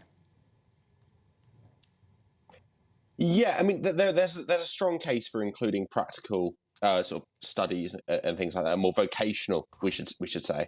But at the same time, actually, when we look at the maths curriculum at the moment, it teaches solving skills in a way that actually very few other maths curriculums in the world do, and it's shown in our national rankings. We're one of the top performing countries for maths. We've also changed how we learn how to read and write in this country in the last 15 years. Again, massively progressed our rankings on the international scales. It's really, really important, though, that if we're going to introduce this stuff, which is not, as I say, a bad thing at all, then actually we have to do it without taking away from students' actual real academic experiences in schools and classrooms. Is there the capacity then for students to do all the academic stuff, like, as you say, the stuff to pass exams and to get their qualifications, alongside the practical life lesson stuff that we're talking about today? Or do you think there simply isn't enough time in the school calendar? There is. The reality is a lot of schools do it very, very badly at the moment. It is the honest truth. And that's not a criticism on schools. It's because as teachers, I'm trained to teach law and politics. I'm not trained to teach someone how to do their taxes. Now, I can fumble through my taxes, sure, like most people in the country. That doesn't make me an expert in tax. So actually, if we are going to do it, there's the question of time in the curriculum, but there's also, and it's really, really importantly, the question of getting experts into the room to teach the kids. Don't just leave it to the geography teacher as a spare slot on their timetable, or the history teacher, or the maths teacher. Get someone who's really well qualified in tax and in personal development and everything else into the classroom. And that's really actually what we've lost in the last 15 years with the Conservative cuts to education. We've lost the ability to actually school budgets to bring in an outside expert to employ a specific PSHE teacher. Bring the money back for that, and actually you'd be able to deliver exactly what Rishi Sunak's promising. OK, some really good points there, Callum. Thank you so much for your opinion on that story. Thank you very much for your time. Thank you. Right, we're joined by Tommy and Joanna. Right, so what do you guys think? How boring is Rishi? Come on, Rish. Up your game. He's already come out and said we need to do more mathematics at school. Now it's more I'm like, Rish, you are confirming the fact that you are definitely an Indian dad, because this is he's so Indian. Oh, taxation, must do mathematics. It's like, where's the sexiness in school? Where's the bit of fun and games? Where's it? I mean, next he's going to say we've got to up our cricket, and he's going to and curry making. But he's what I like about this. What I like about this is practical, and I'm sure Joanna will have more to say about this as an entrepreneur, as a business person. That I think now there's more people that are doing entrepreneurial ventures, trying out their own businesses. Gone are the days where you get a job for life and you're there, therefore you can have a general set of skills to apply to a workplace. This is about saying get real, get with the real world, learn how your taxes and how money moves and how finances move, understand the world around you in a more practical way, and therefore you can thrive in your little field. So I think, surely you're for this. You're for more tax awareness. Oh, absolutely. I mean, I could have definitely done with something like this. And obviously we were talking about whether we've even got enough space, you know, within the school curriculum to slot this in. When I was at school, we had citizenship lessons. I don't know if you remember those. I don't know if kids still do that, but it doesn't. I don't think this type of teaching takes the whole, you know, school year to teach people how to do their taxes and, you know, to do certain things. But I think this would be better to slot into citizenship lessons rather than what's an ASBO, don't do antisocial behaviour, which the citizenship lessons that I used to have were quite pointless, really. If you were a good kid, you know not to spray paint walls and things like that. But actually, I could have done with knowing how to do my tax return because I have to do it now. So. And a lot of other life skills as well could be taught in the schools. I mean, not everyone's great at the same thing. Someone that might be amazing in maths, like you were saying, might not be great at something else. And you know, times change, technology's changed, so much has changed, but the system seems to have stayed the same, the school system. I do like a good scholar, though. You know, like someone who's gone to a really good school and they've got that kind of general education. They can quote history and Latin. I think those people, I do think that's dying out, and now it's more niche. We're seeing a rise in apprenticeships and things like that instead of alternatives to university degrees because people want to home in. They're actually going, I don't need to know it all. I need to know how to get through my thing. And the amount of businesses that must have fallen down because they can't manage their tax, they can't manage their finances or the practical side of it, knowing to put certain part of your money away, to deal with your accountant, to deal with the different sides of it, and how your wages change as you enter different brackets. All of that is very real. So this is going to be welcome, and I think this is good for kids. Well, let us know what you think at home. gbviews@gbnews.com. I know you're going to have an opinion on that one. Look, we have to talk about this story that's really caught my eye this week. It's like something out of a film, and I think there's definitely going to be a documentary made about this. Alex Batty, now a 17-year-old boy, but he went missing in Spain 6 years ago. He turned up in the mountains in France and said to a passing van driver he needs a future. He was holding a skateboard and €100 cash, and the papers today saying he escaped a hippie cult and he had been brainwashed. I mean, it's just the most remarkable story, isn't it, Joanna? It's crazy. And actually, when I first saw this, the first thing I thought was the amount of mental strength that this young boy must have had, because I think any of us could be brainwashed. I have this conversation with my mum when she says to me, I don't get how people can actually end up in cults, but I think it's quite, you know, easy. I actually said to her in reference to that, when I was on The Apprentice and you're in that bubble and you're in that house, you start to lose your mind. For anybody else who's done any type of reality TV, you really do start to believe certain things. So imagine somebody doing this for years and years and years. Obviously, it's amazing that he's been able to escape, and so brave. Yeah, so brave, and I hope that he's able to get, I guess, the mental health help as well that he'll probably need from this, that any of us would need. I cannot imagine what he's been through. Well, he was allegedly kidnapped by his mother and his grandfather. So, I mean, with what you're saying there, for an 11-year-old boy to be with his mother and grandfather and then have the strength 6 years later to say, this isn't the life that I want, I'm going to risk it all and go walking through the mountains for 4 hours and try and get free. I'm thinking about the fine he's going to get from his school, because he was out for 6 years. That fine is going to be... And can I just say, for a second, he looks all right, though. I'm just saying, he went to France, he lived in the outdoors, he doesn't look malnutrition, he looks good. Well, I'm just saying, whatever they did there for those 6 years, I think is an upgrade. If anything, other parents are going to be kind of going, take my kid, put him in a little... Look, there's a serious side to this, of course there is. But the main thing is the boy's well, and I'm just saying, he does look good. He's probably got a French accent. He's going to be smoother. If he comes back to England now, whew, he's going to clean up. But do you think, though, that, you know, talking about the mental health side of it, I mean, there'll be a sense of guilt probably from his side of leaving? Because, you know, if you're instilled in something, whatever type of cult it is, when something's instilled in you, years later, even if you leave that, you still feel a sense of guilt of betraying. So do you think he'll be going through that as well? Yeah, definitely. I mean, this is his actual flesh and blood, his mum. Yeah. I'm trying to think of the word. What's the word where you end up falling in love with the person who... Stockholm Syndrome. Stockholm Syndrome. There's people who have no association with the people who kidnap them or, you know, keep them captive, and they end up with that. Never mind having that mother-son bond and then having to kind of have the mental strength to say no. this isn't actually right. I want to actually live a normal life outside of this cult. Well, let's hope he gets all the support that he needs. Very brave young man. Look, we've just got time, and I've got a vested interest in this one. Top songs that people choose for their weddings. Let me tell you, I'm in the market for a first wedding song. It's very difficult. We've got the list here of the top 10 wedding songs. Do you want me to read them? Yeah, I do. Tell me the top 3. Guess who's number 1? Adele. No. Right, we're getting to that. Stevie Wonder, Isn't She Lovely, number 10. Great, it's a good one. Brilliant song.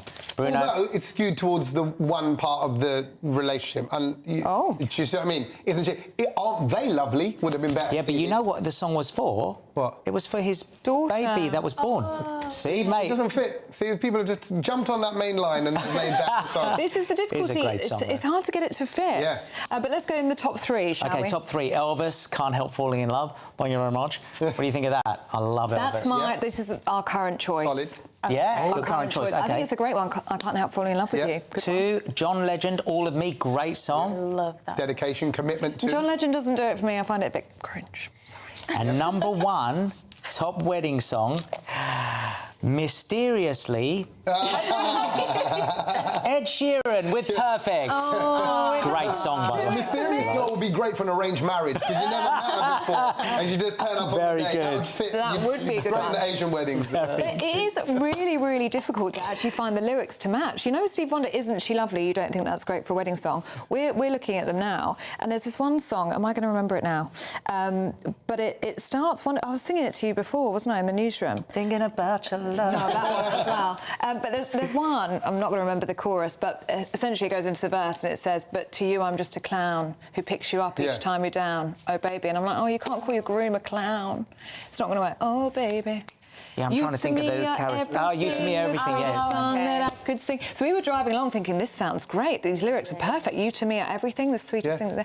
Wonderful, but then he's a clown. You just can't play the groom a chorus. clown. Just repeat the chorus 20 times. It's so hard to find the perfect wedding song, but there you go. According to this paper, I believe it's Daily Mail, Ed Sheeran, Perfect, is the perfect wedding story.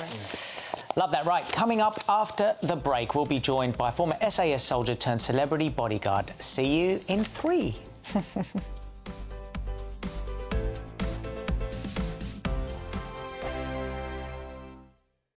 Wake up to the headlines with Headliners every morning at 5 a.m. We treat you to the day's biggest stories before anyone else, 7 days a week. You can catch up on everything you need to know before you've even had your kippers. Headliners every morning at 5 a.m. only on GB News, the People's Channel, Britain's news channel. I'm Andrew Doyle. Join me at 7 o'clock every Sunday night for Free Speech Nation, the show where I tackle the week's biggest stories in politics and current affairs with the help of my 2 comedian panellists and a variety of special guests. Free Speech Nation, Sunday nights from 7 on GB News, the People's Channel, Britain's news channel. Big news, big debates, big opinion.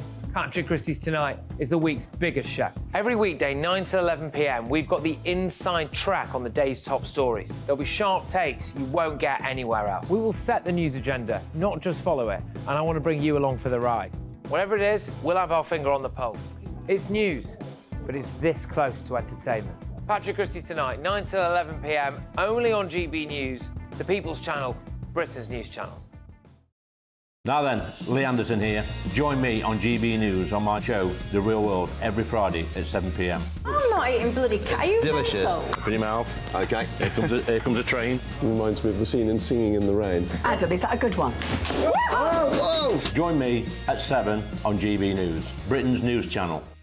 What you get for breakfast is something that, if we do our jobs right, you will wake up to news that you didn't know the night before. It's a conversation. It's not just me and Eamon. We want to get to know you, and we want you to get to know us. From 6, it's Breakfast with Eamon and Isabel. Monday to Thursdays on GB News, Britain's news channel. There's only 3 people you can trust in life. Your doctor, your lawyer, and your nana. I'm not sure. So join me, Nana Aquare, at 3 p.m. every Saturday and Sunday, where we discuss the biggest topics of the weekend. Be ready for battle. Could you be quiet? What is this? Well, if you...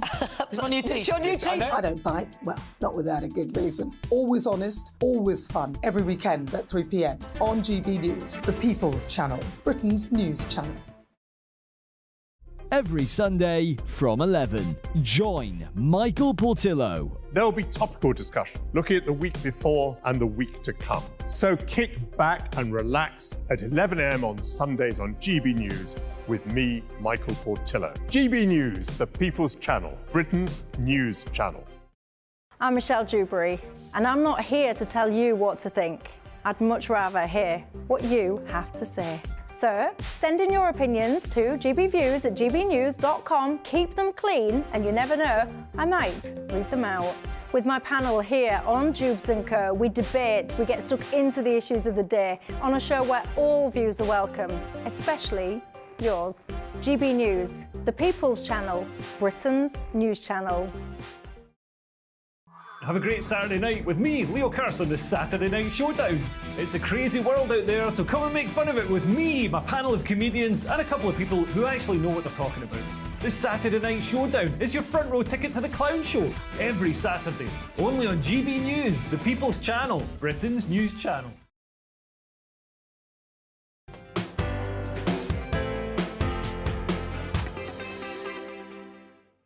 Change. Welcome back to Saturday Morning Live with Peter Andre and the lovely Ellie Costello. Now, thank you, Pete. When you're in the public... Oh, by the way, before we do this, I have to say something. Ellie's been saying all day to me, no, you ask them questions, no, you can ask them questions. When you arrived, looking $1 million, we're going to get to you in a second, she's like, I've got so many questions. Handsome man here. We'll talk about that in a minute. Right, when you're in the public eye, there's no greater comfort than knowing that you have the best looking after your security. That's not what it said, but I just went back to best looking. I went with that. Now, some celebrities even enjoy close friendships with their security. Ed Sheeran describes his bodyguard, Kev, as his best mate. And I'd bet you'd feel safer knowing that your security is a former SAS soldier. Well, we're delighted to be joined by Close Protection Officer to the Stars and veteran Marine Craig Ainsworth. Very good to see you this morning, Craig. Thanks for having me, guys. And you have got the most amazing background. I think everyone watching and listening at home is going to be so interested in your story because you're a former Royal Marine, and then you've transitioned into looking after and protecting that huge responsibility to some of the biggest stars in the world. What's that journey been like for you? It was quite organic going from a veteran Marine and going from security of celebrities. It was very an organic move for most people to do that these days. I think the difficulty is when you start spending time consistently with someone in their day-to-day life, you become that fly on the wall. And, you know, you're essentially following someone around and you become a part of that, of their day-to-day life. So I think that's the biggest challenge rather than the actual security aspect itself. I can imagine it's very different from your previous work. Yeah, there's a lot more sensitivities and, you know, there's children involved and people have a job to do as well. You can't just stop things because, you know, because it's unsecure. You have to actually mould yourself around it at all times. So how does it work in your mind? So I imagine if you're looking after a celebrity, you kind of see them as an extension of your family and you protect them as such, or is it not like that at all? Is it a lot more? It's very strange. A service. You definitely have that connection with somebody. If you spend, you know, a year or so looking after them, they become, you know, like your little brother, your little sister, or whatever it may be, or you feel a part of that family. But it's about remaining as professional as you can, because that's when you start to take your eye off the ball, and you know you become involved. A little bit too much involved. So you need to always step back, remember that you're there to protect them. I mean, after all, it's people protecting people from people, so you just need to keep your... Just kind of reminds you of The Bodyguard, the film, doesn't it? It just does. I mean, I guess with Chris Hemsworth, I mean, looking after him, I mean, there must be times you look up and go, does he really need looking after? He can certainly look after himself, that's for sure. But that's the thing, you're there to allow him to do his magic, so he can live his life and you worry about all the other bits and pieces. So. What is the biggest threat? What are you looking for when you're protecting someone? It depends who the client would be, especially with males themselves and especially sports personalities or someone like Chris. There's a lot of females that will find their way sort of just to try and get that picture that can then become salacious and become a story that never happened. So that's a consideration, as well as all of the physical threats as well. But you often have, you know, police and other people supporting you in that area. It's only when you get into the sensitive areas again, dealing with, you know, the entourage or friends of friends, that's where the real tricky aspects begin to happen. Yeah, it's a real difficult balance, I can imagine. What do you have a right to do? So let's say you were looking after someone like Chris Hemsworth and someone were to come at him. Do you have the right to stop someone or push someone? You have the right to self-defence as anybody else does. You don't have the right of a police officer. You can detain people or hold people until the police arrive. But typically, you're always trying to keep moving. You don't want to stop your momentum. If someone's coming to attack you, you want to deal with the issue and you want to continue moving, get out of there to a safe space as soon as possible. So it's always about preparation. Everything's about preparation and knowing where you are and working as a team. And are you one of those people that likes to be right next to the person you're looking after, or do you like to be sort of a bit back and just no one really knows you're there, but then when you're needed to be there, you jump out? Precisely. I think it's better to try and give people as much space as possible. When you're looking after people with families, and, you want them to feel as free as possible, and sometimes you'll always have your eye on the client themselves, but they can't see you, but you appear as if from nowhere when the time comes. So that's really the best way I like to work. Like Zorro. Yeah, there we go. It's the best way I could put it. Craig, do you ever find it difficult to switch off? I mean, obviously with your background as a Royal Marine and now working for high-profile security, do you ever find that you're just always watching, looking out for threats? Yeah, it becomes a part of your nature. I think when COVID happened and everything stopped, that's when I really began to struggle.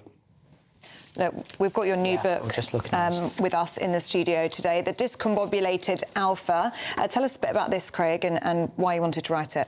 So during COVID, I lost 11 friends in 16 months to suicide. A lot of people from the same sort of background as myself, but all from across the world.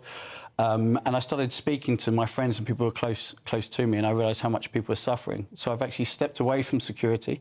I wrote my book, and it's about a journey and trying to get people to speak about their feelings, because on paper, I've very much an alpha persona. I want people to know, especially men themselves, to speak out about how they feel and to sort of try to overcome this, this wave of mental health issues that we have here across the world, really. I've actually started a company called Virtuous Savage, where we coach and workshop, and we take people on retreats as well. But it's all based upon my journey and my story with the discombobulated alpha. And I love what you wrote here. You said dreams come true when you are brave enough to fight for them. Absolutely. Can I read my one? That's a really good one. It says, to Ellie, keep empowering women everywhere with your amazing example of hard work and dedication. Thank you so much, Craig. Absolutely incredible what you're doing, and such an important cause as well, mental health and talking about things before it is too late. So thank you, Craig, so much for coming in and telling us about your incredible career as well. Thank you very much. Thanks, Craig. Right, let us know all your thoughts on all of our topics at gbviews@gbnews.com. And don't miss our special guest, Kenny Thomas. He's coming up at the end of the show. You're going to give us a flavour? No.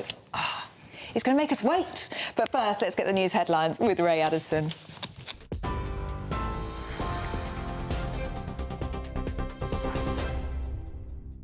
Good morning, it's 11:31. Our top stories this hour. Rishi Sunak will discuss ways to tackle illegal migration with Italy's right-wing Prime Minister, Giorgia Meloni.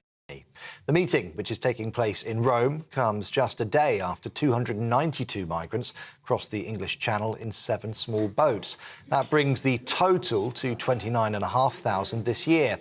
The PM is hoping to win support from European allies to tackle irregular migration. The Metropolitan Police says it will carefully consider a civil judgment handed down yesterday that found Prince Harry was the victim of phone hacking. The High Court found that extensive hacking had taken place at the Mirror Group newspapers over several years. Prince Harry described the result as great for truth and accountability. The Met says that while it will consider the ruling, there is no ongoing investigation. And British schoolboy Alex Batty, who went missing 6 years ago in Spain, is expected to return to the UK this afternoon. The 17-year-old was just 11 when he vanished with his mother and grandfather. He was found on Thursday in France after leaving the spiritual commune where he was living with his mum. Alex's grandmother, who has legal custody, says she can't wait for them to be reunited. And in some quick breaking news just in now, HMS Diamond has shot down a suspected attack drone targeting merchant shipping in the Red Sea. Defence Secretary Grant Shapps says the target was destroyed overnight with a Sea Viper missile.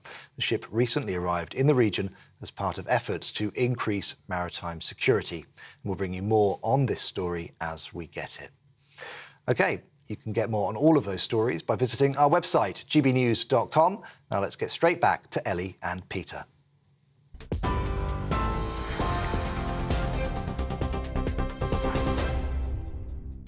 Yeah, thanks, Ray. We've just got some views here that we want to share with you. A really interesting one, actually. Karen in Hampshire says, what about teachers? They're not allowed to take a time off during term time to go on holiday, and that is a very valid point. Actually. Yeah, it's a story out today in The Independent. The school absences have been soaring as parents are taking their children on holiday during term time to save money. So we were asking, well, do families have a right to do that or not? Keith says the teachers go on strike at a moment's notice and they don't bother about missed lessons. That's Keith's point. Good views. Do keep them coming in this morning. gbviews@gbnews.com. And now, your weekly dose of showbiz news, and we're delighted to have showbiz journalist Stephanie Tecci, who looks amazing in red. Festive again. A different vibe of festive. Yeah, You're just picking each colour. Tinsels in the hair next week, guys. I'm bringing the headbands for both. I'm like a green tree. It just keeps coming, Stephanie. Your wardrobe is absolutely incredible. What have you got for us this week? Strictly, I love Strictly Come Dancing, but tonight is the grand final. After 12 weeks, we've seen 17 contestants, and it's now whittled to the final 3. So we have Bobby Brazier, who is Jade Goody's son. Yep. If he wins that glitter ball trophy, he will be the youngest ever contestant at the age of 20 to win it. And he's been amazing. He's been performing with Diane Buswell. And I think he's really gripped the nation's heart because he's been a complete novice when it comes to dancing. And he's really pushed through. The next candidate is Leighton Williams and his partner, Nikita Kazum. Now, if they win, they will be the first same-sex pairing to win the show. He's received a lot of flack because he does have a professional dance background. Is that fair, Stephanie? I don't know. It's a bit hard because I think the whole point of Strictly is you go on there, you learn the moves. But if you've already got a dancing background, you're kind of at an advantage. OK, but what if you know dancing, you've been taught, but you haven't been taught every style of dancing. So, for example, you might be great at ballroom, but that doesn't mean you know anything about salsa. And I know when I went on, doing years of performing on stage, but I had no idea about ballroom, and I found it so difficult. Is it fair? Is it not? I mean, you know, people go on cooking shows that have cooked. I know, and that's the problem. And the thing is, the problem with getting people who do have that dance background is they face so much criticism, and it's not fair. Leighton's been speaking about the abuse he's been receiving online, so then you think to yourself, is it fair then for someone like him to be put in that position just because he can dance and go on the show and face all this, you know, hysteria from the public? So it's a hard one. But then Ellie Leach, who's the third finalist, she's the favourite, I believe? She's the bookies' favourite. She's topped the leaderboard 4 times with her partner, Vito Capello. They haven't put a foot wrong the whole series. Obviously, there's been rumours about them two secretly dating, which they've denied. There always is, but I think their chemistry's been amazing, and I think we've really seen her blossomed over the past 12 weeks. So I'm banking on Ellie to win. Are you? And she's also got a performing arts background as well, if you want to play that game with Leighton. And the thing is, I feel like Leighton's got it worse than Ellie. I think because the public love Ellie a bit more, they've kind of swept that underneath the carpet a bit, which is a bit unfair, but who knows if it might go to Bobby. I would like it to go to Bobby because I think it would be really lovely for his mum looking down. So. And he recently done a performance for a dance that was in tribute to Jade, and it was so lovely because we've seen him grow up in the public eye, but he's never really had that moment to kind of talk about her or pay tribute to her. So I think this will be a really lovely final, and it's been a great series all in all. It has been, certainly. Matthew Perry. Let's talk about Matthew Perry. Very, very sad. Of course, the autopsy results came back in. What are your thoughts on this? You know, it felt like we had all lost a friend when Matthew Perry died because Friends was just one of those sitcoms where all the characters, we just felt like we'd grown up with them. And it was really sad when he was found unresponsive in his pool. He had always spoken about his battle with drugs, and now the autopsy's come back and he said that he did die of acute use of ketamine and also heart disease and drowning. And, you know, 54 is no age to die. He had always been open about his battles with drugs. He was actually he went to a rehab in Switzerland where he was receiving infusion of ketamine. That's right, in a much smaller dose, right? Yeah, to help with his pain and to help with his depression. And he actually spoke about it in his memoir, and it's quite haunting, guys, because he said it felt like he was dying every time he was doing that treatment. So the whole story of how how he's died is just quite saddening, and I can imagine for his family it's still this ongoing of grief for him, and just the fact that he did so much to help others with addiction, and for him to pass that way, but he's got a bigger legacy than how he died. Yeah, and a lot of the Friends cast, of course, they've all been so destroyed by this. Gosh. Yeah, Jennifer Aniston just came out this week and she said that she was texting him on the day that he died, and she said that he sounded fine, he was in good spirits, good health, and so for her, they were really close, and I think the cast knew about the battles he was going through, and it's just all tragic all round, and I just...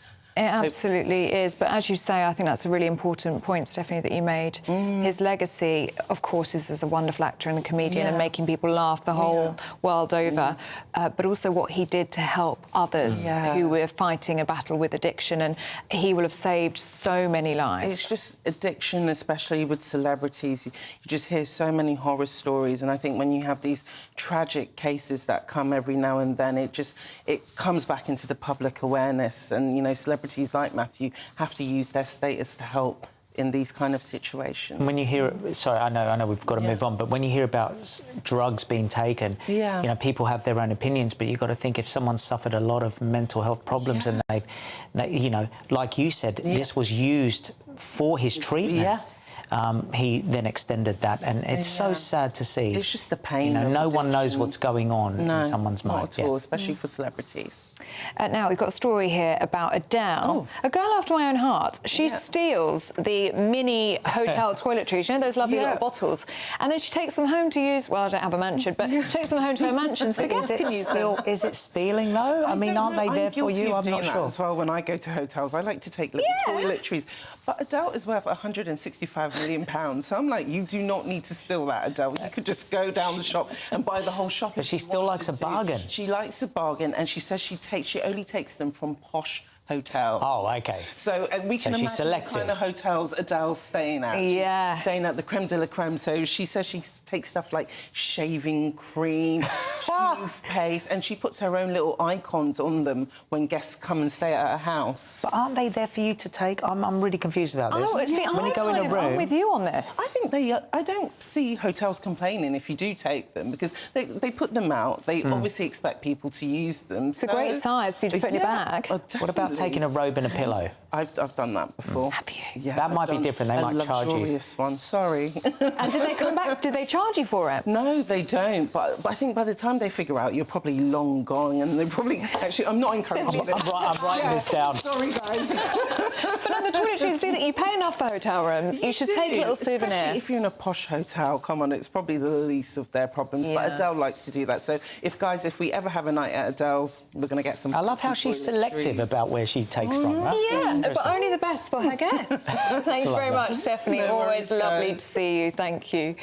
Now, how would you like to win £10,000 cash, brand new tech and shopping vouchers? That would be very nice, wouldn't it, Pete? It would, yep. You could be the winner of our very first Great British giveaway. Honoured to be part of that. Here's all the details of how you could make those prizes yours.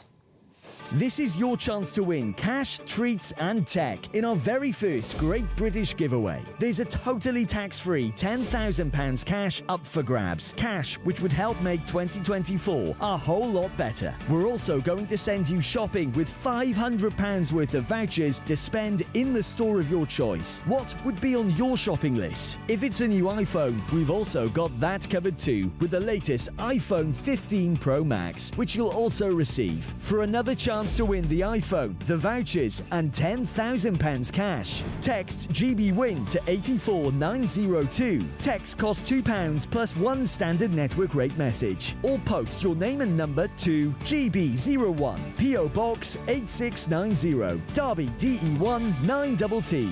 UK only. Entrance must be 18 or over. Lines close at 5 p.m. on Friday the 5th of January. Full terms and privacy notice at gbnews.com/win. Good luck. Yeah, you've got to be in it to win it. Now, do stay with us. Coming up very shortly, we're going to be speaking with one of the biggest music stars from the 90s. No, not Peter Andre.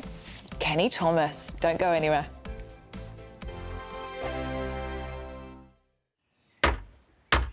Who is it? We're here for the show. Welcome to the Dinosaur Hour with me, John Cleese. I was married to a therapist. And you survived? I thought we were getting Hugh Laurie. Second best. You interviewed Saddam Hussein. What's that like? I was terrified on playing strip poker with you three. No, thank you. My CDs need to be put in alphabetical order. Are you going to be problematic again? The Dinosaur Hour. Sundays on GB News. Good afternoon, Britain. Good afternoon, Britain. Join us, Tom and Emily, To find out what's happening in the heart of Westminster. and why it matters to you. Weekdays from midday, we bring you the most compelling stories from across the United Kingdom. And from your doorstep to our inbox. That's right, we want to hear from you. GB News, Britain's news channel. I think the most exciting bit for me is talking to people. People who I think are ignored often by the major news channels. We're going to give news they want to hear. There's a voice there that needs to be heard. I think there's a chance here for a diversity of opinion to be expressed, which you don't find elsewhere. It's really exciting. We don't hold back. We're free to say how decisions that are taken here affect us all around the country. Only on GB News, the People's Channel, Britain's news channel. I'm Michelle Dewberry, and I'm not here to tell you what to think. I'd much rather hear what you have to say. So send in your opinions to gbviews@gbnews.com. Keep them clean, and you never know, I might read them out. With my panel here on Jubes & Co, we debate, we get stuck into the issues of the day on a show where all views are welcome, especially yours. GB News, the People's Channel, Britain's news channel. In the GB Newsroom, we bring you the news as it happens. With our team of dedicated journalists across the UK, we're ready to give you accurate reporting every day. When the news breaks, we'll be there with bulletins on GB News, the People's Channel, Britain's news channel. Your weekend starts here with Friday Night Live with me, Mark Dolan, 8 till 9 on GB News. Big stories, big guests and big laughs as we get you ready for a cracking weekend. That's Friday Night Live with Mark Dolan. Fridays 8 till 9 on GB News. Bring your own drinks. The admission's free. GB News, unlike other broadcasters, isn't obsessed with the London-Westminster bubble. We think there's a nation beyond the M25, and that's why we talk about the issues that matter across the land. Join me on State of the Nation, 8 to 9 o'clock, Monday to Thursday, on GB News. Daisy's listening, and you should too. Tired of the usual focus-tested, pre-prepared Westminster runaround? Well, so am I. So you want higher taxes? Is your department to blame for this? Are you rethinking this policy? Every Sunday at 9:30, I'll be sitting down with those in power to get the truth about the issues affecting you. Let's be honest, we've known about the cost pressures of this project for years, not months. That's the Camilla Tominey Show, a politics show with personality. On GB News, the People's Channel, Britain's news channel.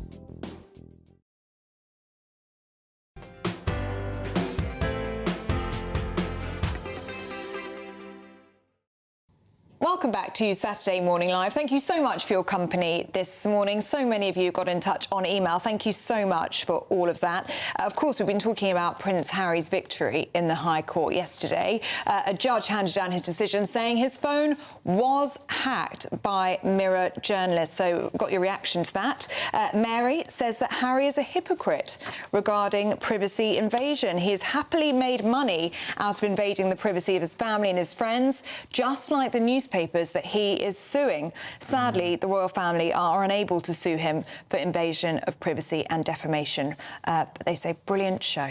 Thank you very, very much. And they say they love your dress. You see, now you're doing what I do. They love your dress, Ellie. Thank you. Very good. Right, anyway. Eighth sign is the dress. Harry wants publicity. This is someone saying this isn't me. Bob from Paul says Harry wants publicity with his Spare and Endgame books. Interview with Oprah, but he doesn't want publicity he hasn't generated or liked. Spoilt boy. Not Interesting a fan views here, of Prince Harry there. Do keep those views coming in. gbviews@gbnews.com. But you're going to love this next guest we've got for you. Now, the 90s was a time where great music was released. One of the best soul singers was a dear friend of mine, Kenny Thomas, with a huge solo career. Yes, Kenny had 8 UK top 40 singles and 2 UK top 10 albums. Do you remember this one?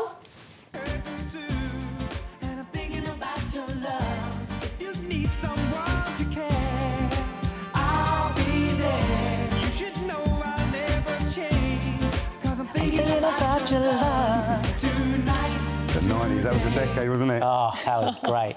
However, his career didn't end there because he's announced his 2024 UK tour, plus his book. We'll talk about all that. And who better to tell us all about it than the man himself? Welcome to the studio, Kenny Thomas. Good to so see you. good to see you. Yes, Thank round of you. applause. So needed. You have got the whole newsroom singing this morning, thinking about your love. Are they old enough to remember my records, are they? We are obsessed with this song. We're obsessed with you. Absolutely fantastic. Shall we tell you what Ellie said when, Go on, hit me with when it. she was just about to go live and she was reading through? She said, and we've got the 90s legend, Kenny Rogers. Yeah. That's somebody else, isn't it? No, I've been everything. I've been Kenny Rogers, Kenny Loggins, Kenny Loggins, G. Kenny G. Everything but Kenny Thomas. Kenny Thomas. But how does it make you feel? Question to both of you. You are known for... Well, you've done lots of songs, but you were known specifically for this incredible song, Thinking About... That was the biggest hit, The biggest hit, exactly. And a similar story for you with Mysterious Girl. You've got lots of music out there, but that's the one song that's just really resonated with people, that people love. Does that drive you bonkers, or do you love it? Yes and no, because I mean, I suppose everyone has the biggest hit, don't they, of their careers, or some don't have any, but or just the one. But there are others, but that sticks out as the biggest. And it's a great record, it's a great song. So if it was a bad song, I think I'd be distancing myself from it. But I can live with it, and I still am. I'm still performing it 30 odd years on, so you know it's there, and I can't get away from it now. It's too late. And when you perform it, do you enjoy... Do you go through stages where you're kind of thinking, oh, I've got to get to this song, or do you think, actually, they can all sing it now and just... I can sit back and enjoy it? Well, I can't sit back. They expect me to deliver every time, so it's always hard graft, you know, how the gigging goes. But with that song, I mean, you get to it and there's a buzz about it and there's an energy, and they love it. They're waiting for it. It's the biggest one. So, but there are others in the pack that they appreciate and respond to. Kenny, you just finished a great, successful tour. I was seeing some of the footage online. You were absolutely brilliant. One of the things I noticed, and it's rare, but your voice has gotten even better now than it was back then. And it was great back then, but all of a sudden you're hearing you live and it's like, yes, Kenny. Yeah, I mean, we had a conversation, remember, a long time ago after I did that thing with Gary Barlow online. And we had a conversation on the phone, didn't we? So, you know, you're known for what you did when you was in your 20s. Like I was 21, 22, 23 when I was having those hits. And then, obviously, with soul singing, especially as the years go on, you do sort of learn your profession a bit better than you knew it back then, and you become a bit better at it, providing you preserve your voice and look after yourself. And I'm singing stuff in the same keys, and that's not always easy, but as you get older. But certainly, I think you just learn what you're doing, and my approach has always been I'm always still learning. Yeah. It's still I've always said I'm going to go a long way because there's a long way to go, you know. But Kenny, you are still touring. You've got a tour next year, I believe. Yes, 2024 is going to be a big year for you. So in May, that's doing Ipswich and Buxton, and I can't remember the list. Of my memories, that's my age. You're doing a few in Essex, I've seen. All over, I think there's, and then we do that tour. That's more regional, and then October, November we start to hit the bigger places. You know, your Cliffs Pavilion, Southend, your Palladium, London. That's great. Yeah. So okay, so now when you're doing the performances now, back then obviously you're worried about being number one, number two, whatever, getting to the top of the charts. Now when you're doing it, do you have a much more relaxed approach because you're thinking, actually, I get to enjoy the labour of my work? Yeah, I think it's reversed, because back then you was geared up, the record company pressure was on to deliver and make hits, but ultimately now you are just, you know, doing the touring and enjoying doing what you do. You're a musician at the end of the day. It's not that, it's sort of that kind of like fame things out the window. You're just really focusing in on your work. And your book, Bearing My Soul, which I've read, which I absolutely love. Thanks, Peter. Is it Bearing Your Soul? It is, yeah. It's not an average, normal pop memoir. It's really sort of the story of the 90s, of course, and the beginnings and the rock and roll, the crazy stuff, but also the bits where I disappeared and why I disappeared and what was going on in normal life. People will relate to it. There's, you know, it's an interesting book, and with highs and lows, you know. And you were a boxer and a BT technician before you were a singer, right? I wasn't intelligent enough to be a BT technician. I worked in what you'd call probably IT these days. I worked at a computer, so... Still better than what I could do. But boxing, my father was a pro, an ex-pro, and he ran a boxing club for over 30 years at Alexandra Palace in North London. So I had over 50 fights from the age of, young age, 8 right up to my early 20s, and then I had to stop. So buy your records or you will knock them out. Girl, you knock me out. Good tune. Kenny, absolutely wonderful. Can you sing us a couple of lines? Which one? Just sing us out. Thinking about your If love. you're hurt, I'm hurting too. And I'm thinking about your love. If you need someone to care, I'll be there. You should know I'll never change. Cause I'm thinking about your love tonight, today, and always. Woo! That's what I mean. That's what I mean, Kenny. You sound incredible. Yeah, thank you so much. Thanks for having me on the show. Thank you. Yeah, and a massive thank you to you guys at home for joining us on our Saturday morning live. We've loved it, haven't we? It's been a great show. Same time next week. Do join us.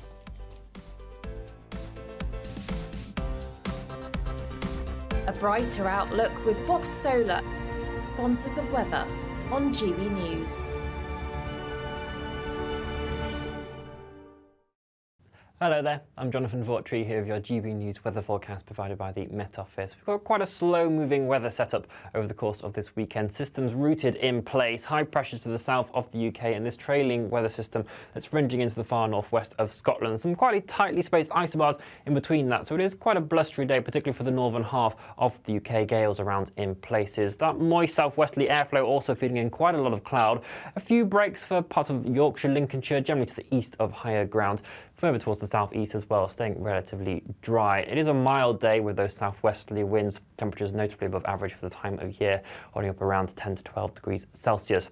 Further to the west, there will be some drizzly outbreaks throughout today and into this evening, but the most persistent rain will be across northwest Scotland, and there is yellow rain warnings in force that then turns amber into Sunday morning. Persistent rainfall falling here could provide some localised flooding and disruption. It's going to be a mild night underneath all that cloud, particularly for northern areas of Scotland, holding up around 10-11 degrees Celsius. That is about 9 to 10 degrees above average for the time of year.